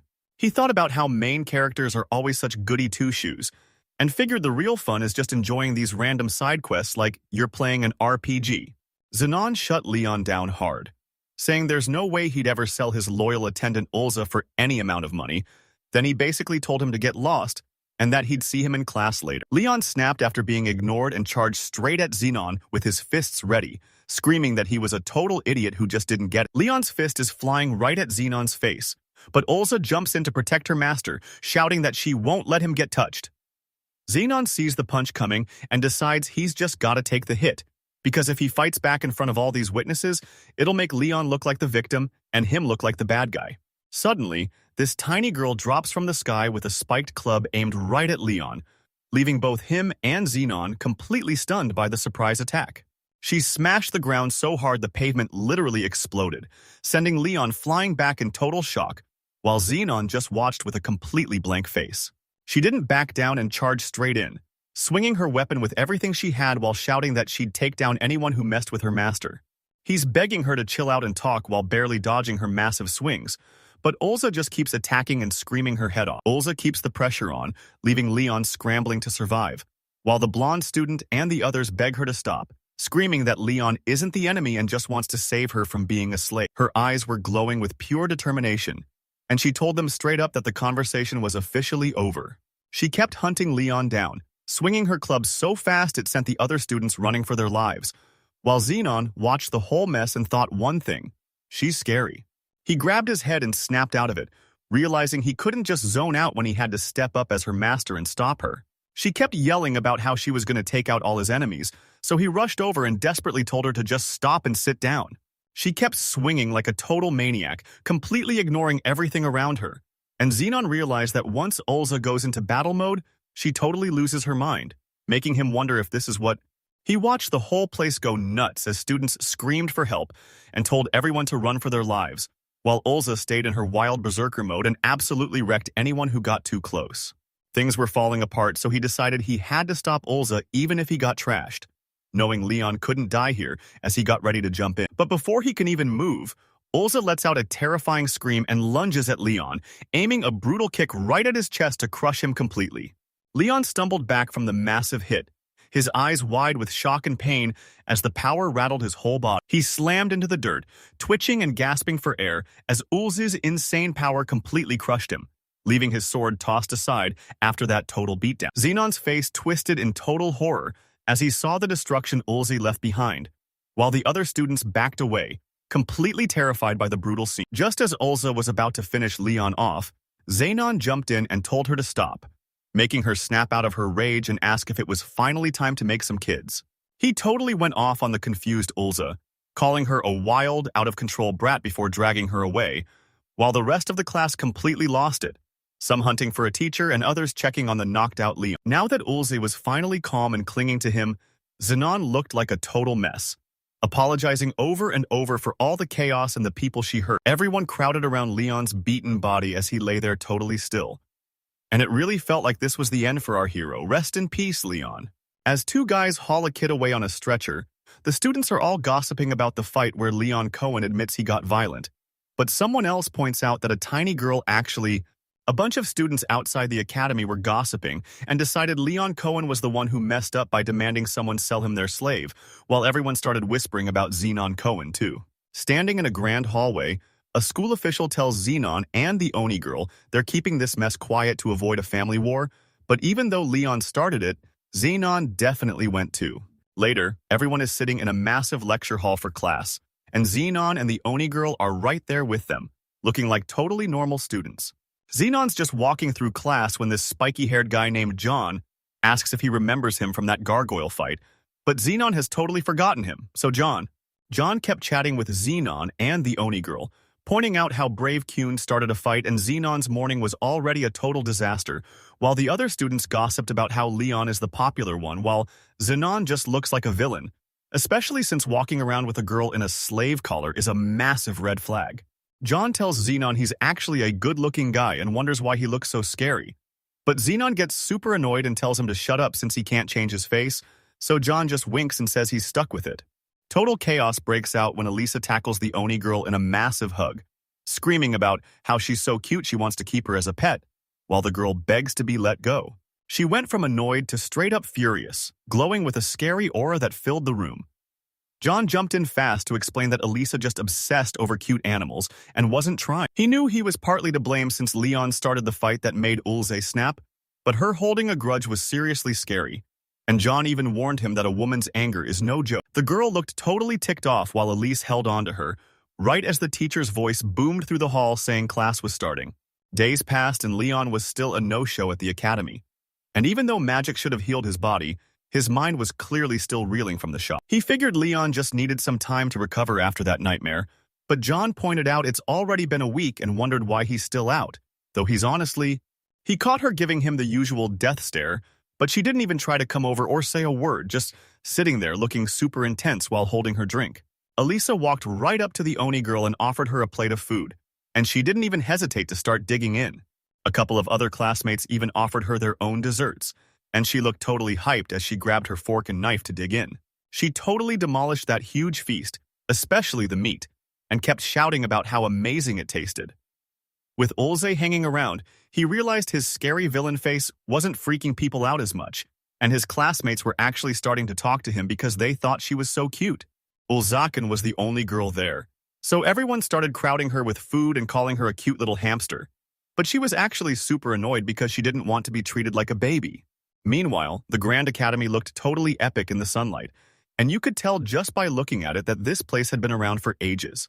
Inside, Zenon was chilling with his classmates when John let out a frustrated sigh about Leon still being missing, and he actually shuddered thinking about the brutal injury that might have ruined Leon. John kept going, admitting he also thought Leon was making bad calls and was a total moron for trying to steal someone's slave, while Zenon just listened and sipped his drink. Then there's Leon Cohen, a total hothead who's so obsessed with justice that he always charges into danger without even thinking about what happens next. He couldn't stop thinking about how different Leon was from his game version, because even though saving a kid from slavery looks like a hero move in an anime, a guy who ignores every rule just to follow his gut is actually a total nightmare to deal with in real life. He realized the world isn't just some simple story about good guys and bad guys, and having a hero decide who's right or wrong just because they feel like it is a total. Back in the present, Zenon realized Leon was way too serious and clumsy, thinking that sometimes you just have to look the other way to actually get by in the real world. While Elisa kept piling food onto Ulzakan's plate, John Kuhn admitted through a mouthful of food that Leon might be a total idiot, but he's actually a good guy deep down. After the feast, Zenon looked at the Oni girl passed out in a pile of empty dishes and joked about how much she ate. But then he got serious, thinking that to finally beat the Demon King, they'd need to find a way to actually understand each other. He watched as the girl who used to be a total loner suddenly became the star of the class, effortlessly winning everyone over with her new charm. A moment later, he's walking down a sunny hallway when the girl suddenly skips past him like a total blur, looking way more relaxed than he ever is. He looks out the window and sees two guys practically begging a blonde girl to come hang out with them. Leon Quinn, the guy with the wavy blonde hair, stepped up and told Aith she'd be their healer while they took the front lines, promising she'd have a blast. He even suggested a one-quest trial run, but Aith was totally hesitating because being the only girl in a group of guys felt super awkward. Zenon takes a closer look and realizes that blonde girl is actually Aith Centria, a legendary saint and healer, and he knows he's watching a massive party recruitment go down while the girl. He realized he'd seen this exact scene in a vision before, knowing this was the big moment where Aith joins Leon Cohen's squad, when suddenly a hand reached out and cut. Leon Cohen looked totally determined as he announced that Centria was already joining his squad. Then he grabbed her hand and told her it was time to go. Aith was totally shocked at first, but Leon's gutsy move really impressed her, so she started faking a crush on him to seal her spot as the main hero. Zenon Kuhn gasped from the window as a real game event popped off right in front of him, feeling totally hyped to see such a massive moment go down, while the Oni girl stayed right there with. Out of nowhere, the Oni girl slams into his back, making him jump and yell in total shock. He snapped back to reality when Ulzakan slams right into him, making him stumble as she tells him to quit stopping so fast. But he just groans in pain because he's still totally wrecked from everything that just went down. Somewhere else, Aith Centria's eyes go wide as she realizes something scary. Leon Cohen, the guy she just teamed up with, is totally missing today, and she can just picture him sitting. Word quickly spread that Leon was gone. And as everyone started freaking out, a few students rushed over to Aith to ask if she'd be safe or if the big event was totally doomed without their hero, all while Zenon watched from the sidelines wondering if he was the one who had to step up now. Just outside the academy, Aith is hanging out with Leon and some random light-haired guy who looks like he's trying to strike a deal with her. He explained that his dad is a count and super close with Aith's father, Viscount Centria, so he suggested they just try to get along for once while Leon watched everything closely from a distance. Aith thought about it for a second and agreed to join him, but only if it was just for a little while. The guy was hyped and told her they'd hit the dungeon after. Inside, Leon is watching the whole thing go down, trying to figure out his next move. He knows Aith is a noble too, and even if she isn't their main target, it's all over the school. Students were whispering about the drama, and it was so bad that nobody could even laugh at Leon anymore. They all knew Aith would never join his party now, and Leon was While everything was going crazy, Xenon walked down the hall looking totally stressed out and messing with his hair, while the little girl followed him in total silence. Back in the classroom, a super hyped John asks Elisa to hit up the Sage's playground during their break so he can get some practice in, and she's totally down while the rest of the class just hangs out on the benches in the back. Xenon watched from afar as Aith stood with Leon and some random student who was talking her ear off, but Leon looked totally devastated because Aith's choice was clearly wrecking him. The third guy kept bragging that with Aith's healing, the Cave King's room would be a total cakewalk, but Xenon just rolled his eyes since that place is only full of... Xenon was totally fed up with worrying, so he decided to hit up a dungeon solo since sitting around was making him miserable and he knew some monster hunting would fix his mood. A second later, Girl 1 looked up at him all hyped and asked where they were heading next. Xenon was thinking about heading to the Sage's training grounds, but Girl 1 saw right through him and asked if he was actually chasing that girl from earlier, which he totally denied. She wouldn't let it go, calling him out for looking like he wanted to chase after her and asking if he was worried about Aith, leaving Xenon totally flustered as he stuttered through an admission he couldn't even finish. The girl watching him realized he actually cared way more than he let on, so she told him they better move fast if he wanted to save Aith. But Xenon just dragged her along and He kept thinking about how those guys were being total jerks by using their noble status to pressure Aith, which was super lame, but he knew plenty of other students pulled the same power trips. Besides, he figured the Cave King's room was actually pretty easy, so unless they had the worst luck ever, they wouldn't even need his help. Xenon was sure that a villain like him had no business getting involved here. In his head, Leon was the only one who should be saving the main girl. He didn't want to accidentally... Xenon tried to play it cool, but his face totally gave him away, and Girl 1 noticed immediately, asking him why he looked so stressed out. He's totally torn up inside because he wants to save Aith so bad, but he just can't bring himself to do it. He's completely stuck because of the trauma He wished he could just look the other way, but he was already way too deep in this mess to mess with Leon's destiny. Meanwhile, Girl 1 was watching him, and he asked what that blunt saying even meant, so she told him it's simple. Just take out your enemies first and worry about the rest later. She told him to stop over.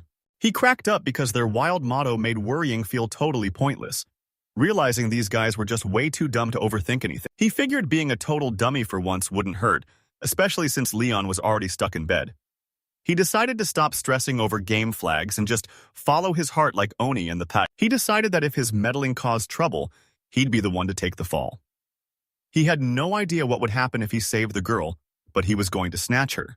With a fresh burst of confidence, he and Girl 1 marched away from the massive academy as he vowed to keep playing the villain, saving whoever he felt like and crushing anyone he hated, while he flashed a big thumbs up and shouted, "Let's go!" making the Oni girl cheer that he really was Olza's master before they both blasted off into the sky and left the academy in the dust. They passed through a super quiet town and ended up at the entrance of a creepy cave where tons of glowing eyes were watching them from the shadows. Once they're inside the cave, he tells her it's time to move, and the first Oni girl is totally hyped to follow him. He realizes they've reached the Cave King. He watched as Girl 1 went totally beast mode, slamming her spiked club into a golem and smashing its rocky body into pieces as it let out a final scream. She was moving crazy fast and just wrecking those rock monsters with her mind totally set on smashing every last one of them into tiny pieces. She was totally beaming with pride as she told her master she crushed it. He gave her props for her skills and told her she did an awesome job. Then he reminded her that this dungeon. As they headed deeper into the Cave King's room, Xenon realized they still hadn't caught up to Aith's squad, and he noticed that Girl _. Out of nowhere, a massive bear made of sharp rocks and crystals steps from the shadows, making Oni gasp because she knows how dangerous it is, while Xenon just stays cool and calls it a super strong stone bear. Oni didn't hesitate for a second and charged the stone bear, landing a massive hit that shattered its rocky body into pieces. She screamed at it to spill its guts, but even though Xanon was ready to strike with his sword and magic, the beast suddenly vanished from his sight. Olza let out a wild scream and smashed the stone bear into tiny bits, but Xenon looked totally uneasy as he watched it all go down. Xenon finished that fight so fast he didn't even get to warm up, realizing he hasn't had a real challenge since the gargoyle, while Olza just stood there looking super proud. He turns to Olza with a super serious look and tells her to stay back in the next fight until he gives the signal because he won't let her get hurt, which leaves her totally gasping in shock. He repeated the order and made it clear she couldn't say no, leaving a totally crushed Olzakin to just let out a tiny defeated whimper. Out of nowhere, a massive stone bear monster jumps out of the shadows looking totally terrifying, and Xenon-kun shouts back, asking if she really thinks he's so weak that he can't handle things without her protection. The beast lunges, but Xenon-kun dodges with a cocky grin because everything is going exactly as he planned, leaving the stone bear roaring in pure rage. He swats away the beast's next hit like it's nothing, a sharp look in his eyes as he brags that he's already memorized its whole attack pattern. He watched the stone bear closely and caught the exact twitch it made right before it launched its charge. The monster lets out a massive roar and lunges, but he quickly steps back to dodge those snapping jaws. He flips right over the beast and smashes it so hard that its rocky body shatters into a million pieces, turning its head straight into dust. He stuck the landing with his sword out, letting out a massive shout as the monster turned into dust all around him. With the monster finally dealt with, he coolly slides his sword back into its scabbard while pieces of the beast rain down around him. Olza-chan finally stepped out from behind a huge rock, looking super relieved, hyping him up for being so strong and worthy of being her master, while he just turned around to check if she was okay. He knew his stats were trash, but his pro-gamer knowledge let him solo mid-tier monsters without magic, and while Olzakin thought he was being a total show-off about leveling up fast.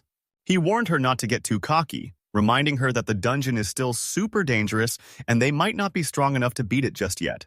They head deeper into the cave, and Olzakin is totally hyped holding up a glowing orb while he checks out a matching one in his hand. They head deep into this massive super old cave system. Sharp rocks hang from the ceiling everywhere, leading them straight to the cave king's bedroom on the 8th floor. He looked around the dark, gloomy dungeon and told Olzakin to stay alert, so she grabbed her spiked club and promised to wreck every monster they ran into. Out of nowhere, a massive explosion of dust and noise goes off as Olzakin jumps into action. She kept her promise, tracked down a monster, and completely wrecked it with one huge strike. The path opens up into this massive, dark cave with a jagged entrance that looks super sketchy. Just as they got close, Leon Cohen, John, Juan, and another guy came sprinting out of the cave screaming about a monster, but he pointed right at them and ordered them to stop. The kids ignored his order and kept running, so he fired off a shadow spell that sent dark vines bursting from the ground to snatch all three of them up and leave them dangling helplessly in the dust. With the students totally frozen, he got right in John's face, demanding to know why they were running and where Aith Centria was hiding. The students were totally panicking, explaining that some insane monster showed up and they had to ditch Aith to save their own skins, but he just let out a cold ch as his face went stone cold. One student begged him to let them go, but he just called them morons and said it wasn't his problem before telling Olzakin they were moving on. As he and Olzakin walk away, he figures he's already cleared out most of the monsters nearby, but he wonders about those tied-up students. If they're lucky, they'll stay safe until the magic wears off, but if not, a monster is definitely going to find them first. He kept on walking, not caring at all about the cowards who abandoned their friends, but he suddenly stopped dead in his tracks when he saw something that made his eyes go wide. Suddenly, a massive shiny monster made of pure mithril crawled out of the dark looking super scary, and it was none other than the legendary Gigant Mithril. Meanwhile, Aith Centria is decked out in a nun's outfit and barely holding her shield together as the monster's power starts to crack it. While Xenon-kun realizes the beast is actually a super dangerous version called a Dark Blade. He told Olzakin to buy them some time and just focus on dodging. So she started baiting the monster, while a wounded Aith watched in total shock, realizing this girl was actually... Xenon looked at Aith, totally annoyed that she was acting just like her game self, begging him to run because she thought he couldn't handle the monster.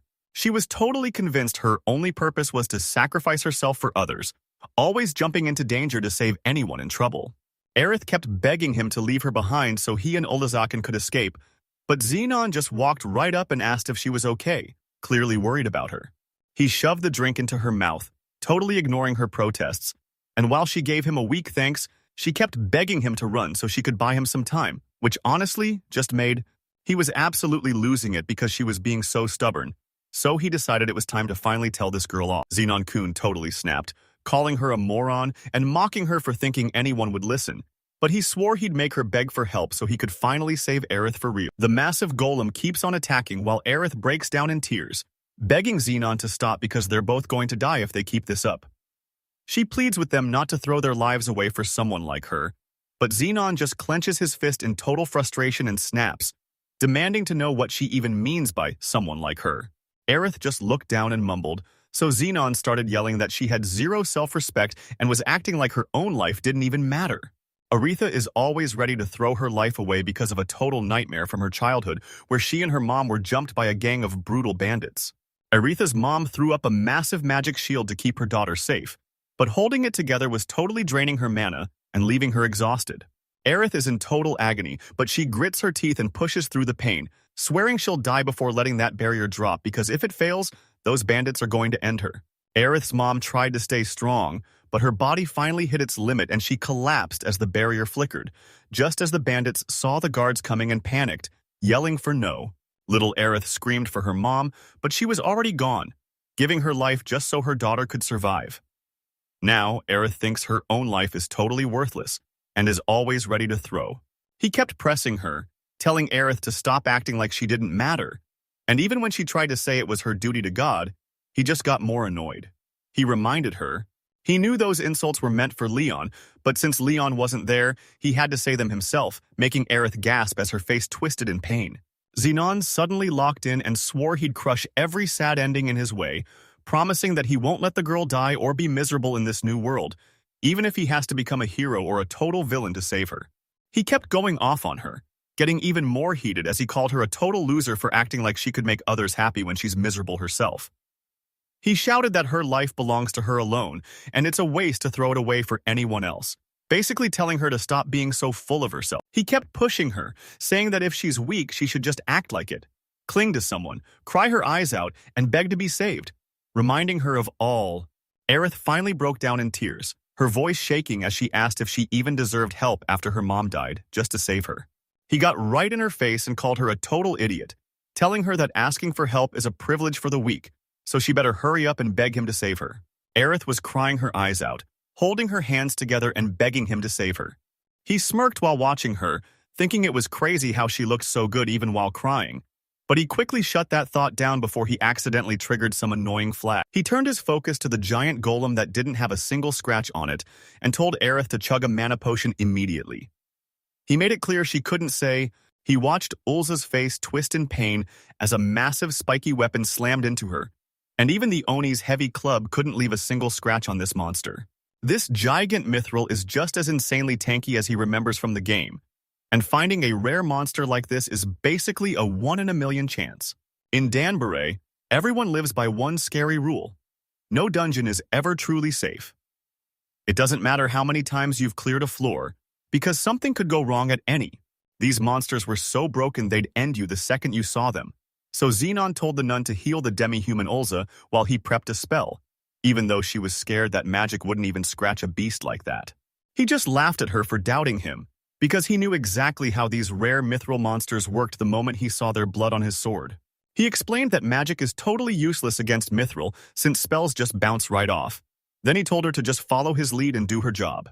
Even though she was nervous, the nun finally knelt down and started her chant, stacking up massive buffs like strength up and stamina charge while magic energy swirled all around her staff. Suddenly, a massive wave of energy surged through Olza, healing her wounds instantly as she shouted that she wasn't done fighting yet. Xenon looked down at the kneeling nun and told her straight up that she's a healer, not a shield, asking why she's throwing away her natural gift. The nun looked totally stressed out and told them she just didn't want anyone getting hurt. Xenon calmly told the nun that the fighters take the hits at the front, while her only job is to stay back and heal everyone. He looked at the giant golem and realized he was in deep trouble since magic and physical hits did absolutely nothing. But he just locked in and decided it was time to go for it.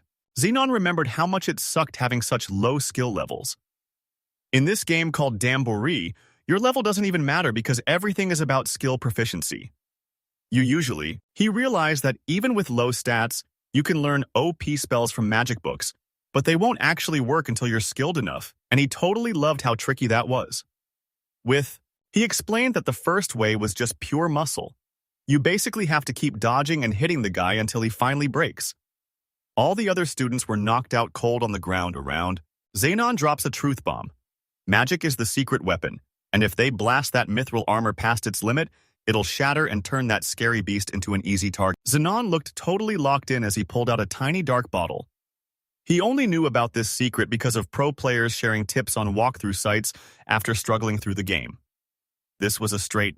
Olza and the nun were totally stunned as Xenon explained that his doping bottle gives him a massive temporary skill boost, and the second he used it, a crazy vortex of dark energy exploded from his hand to show his skills were officially maxed out. Xenon is totally juiced up now and tells Olza to back off, bragging that he can finally use the ultimate level of dark magic while a massive swirling vortex of power starts forming right in. Xenon powers up and lets loose a massive biscate spell, bragging that only he and the Demon King are strong enough to pull it off, while the golem just stands there waiting for Tia.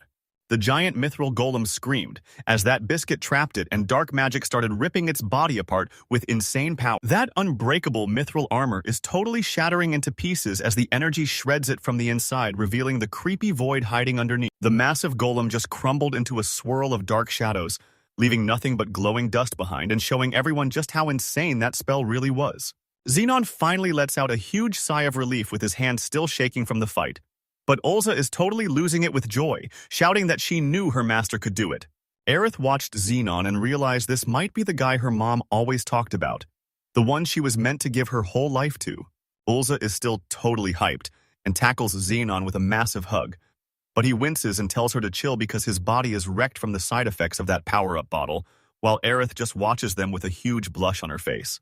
She tried to say something, but her voice trailed off when she saw Xenon sitting up and clearly still hurting. They stepped into a massive empty cave filled with junk and broken stuff, looking like either a natural pit or the site of a crazy fight. In this world, an underwater witch swaps rare loot for special metals, and Xenon realized his piece was basically a video game reward for surviving a total nightmare. As they kept trekking through the cave, Xenon finally said it was time to bail, and the demon girl just followed him in total silence while their footsteps echoed off the walls. Out of nowhere, a massive whirlwind explodes and traps two students inside while Xenon, Sister Lily, and the demon girl watch in shock as the kids scream the name Baskerville.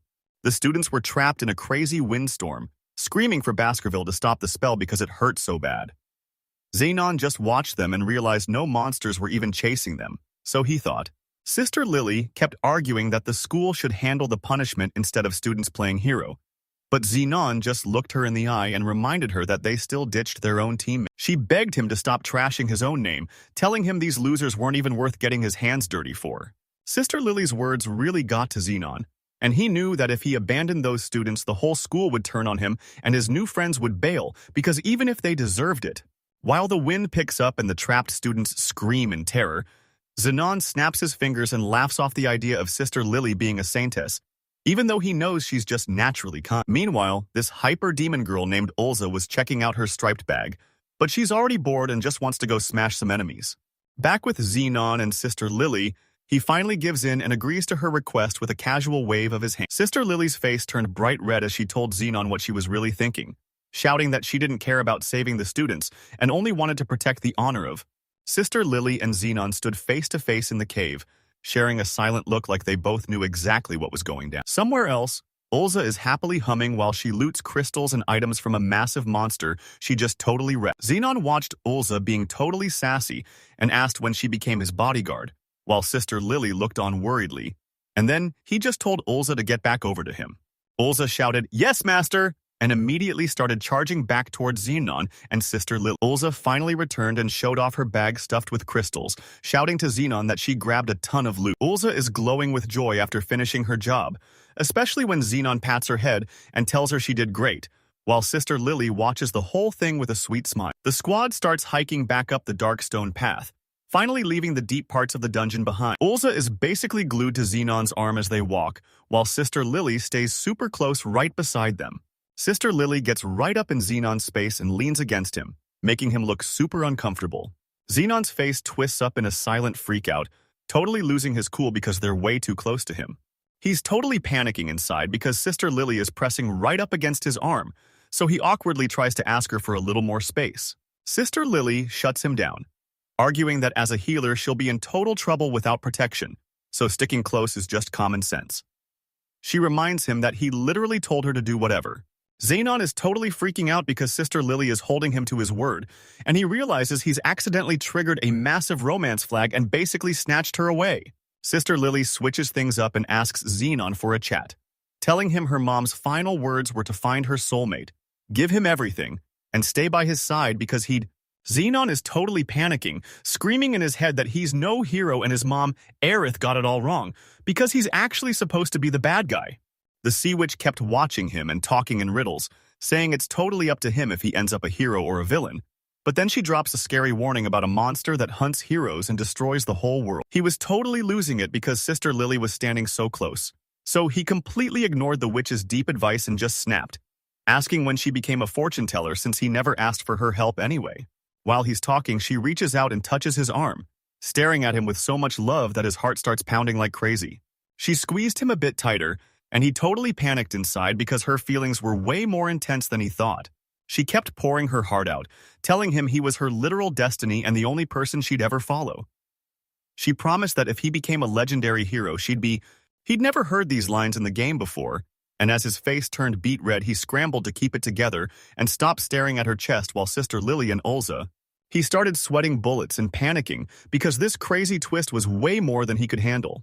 As they kept trekking through the dark, twisty cave, Olza started rubbing her eyes and feeling sleepy, so Xenon told her to just hop on his back. He threw her onto his shoulders, but the extra weight made it tough to walk, so Sister Lily jumped in right away to help him carry the load. They kept pushing forward until they found a massive staircase leading to a bright light, which meant they finally beat another dungeon. He finally stepped out of the dungeon into the blinding light, just as a tiny, sleepy voice on his back started mumbling about being hungry. With the sleepy girl still on his shoulders, he kept walking with Sister Lily as she gave them a warm smile for how far they'd come. He was totally locked in now. He wasn't going to let anyone backstab him or treat him like a pawn. He was going to break the script and do things his way. He promised to keep pushing. He flashed a confident smirk, thinking about how far he'd come with Olza and his new squad, but he knew there was still one more person waiting for him. This new girl is Aith Centria, one of the 3 main heroines, and she's officially joined the squad. The sun peeks over the city and birds fill the air, showing everyone that a new day is finally here. The massive gates to this fancy building were wide open, but 2 silent guys were standing guard. He kept moving forward with Olza hanging onto his leg and Lily right by his side, finally owning his new life as a reincarnated villain. The massive city square stretched out in front of them, and it's clear his journey as the ultimate villain is only just getting started.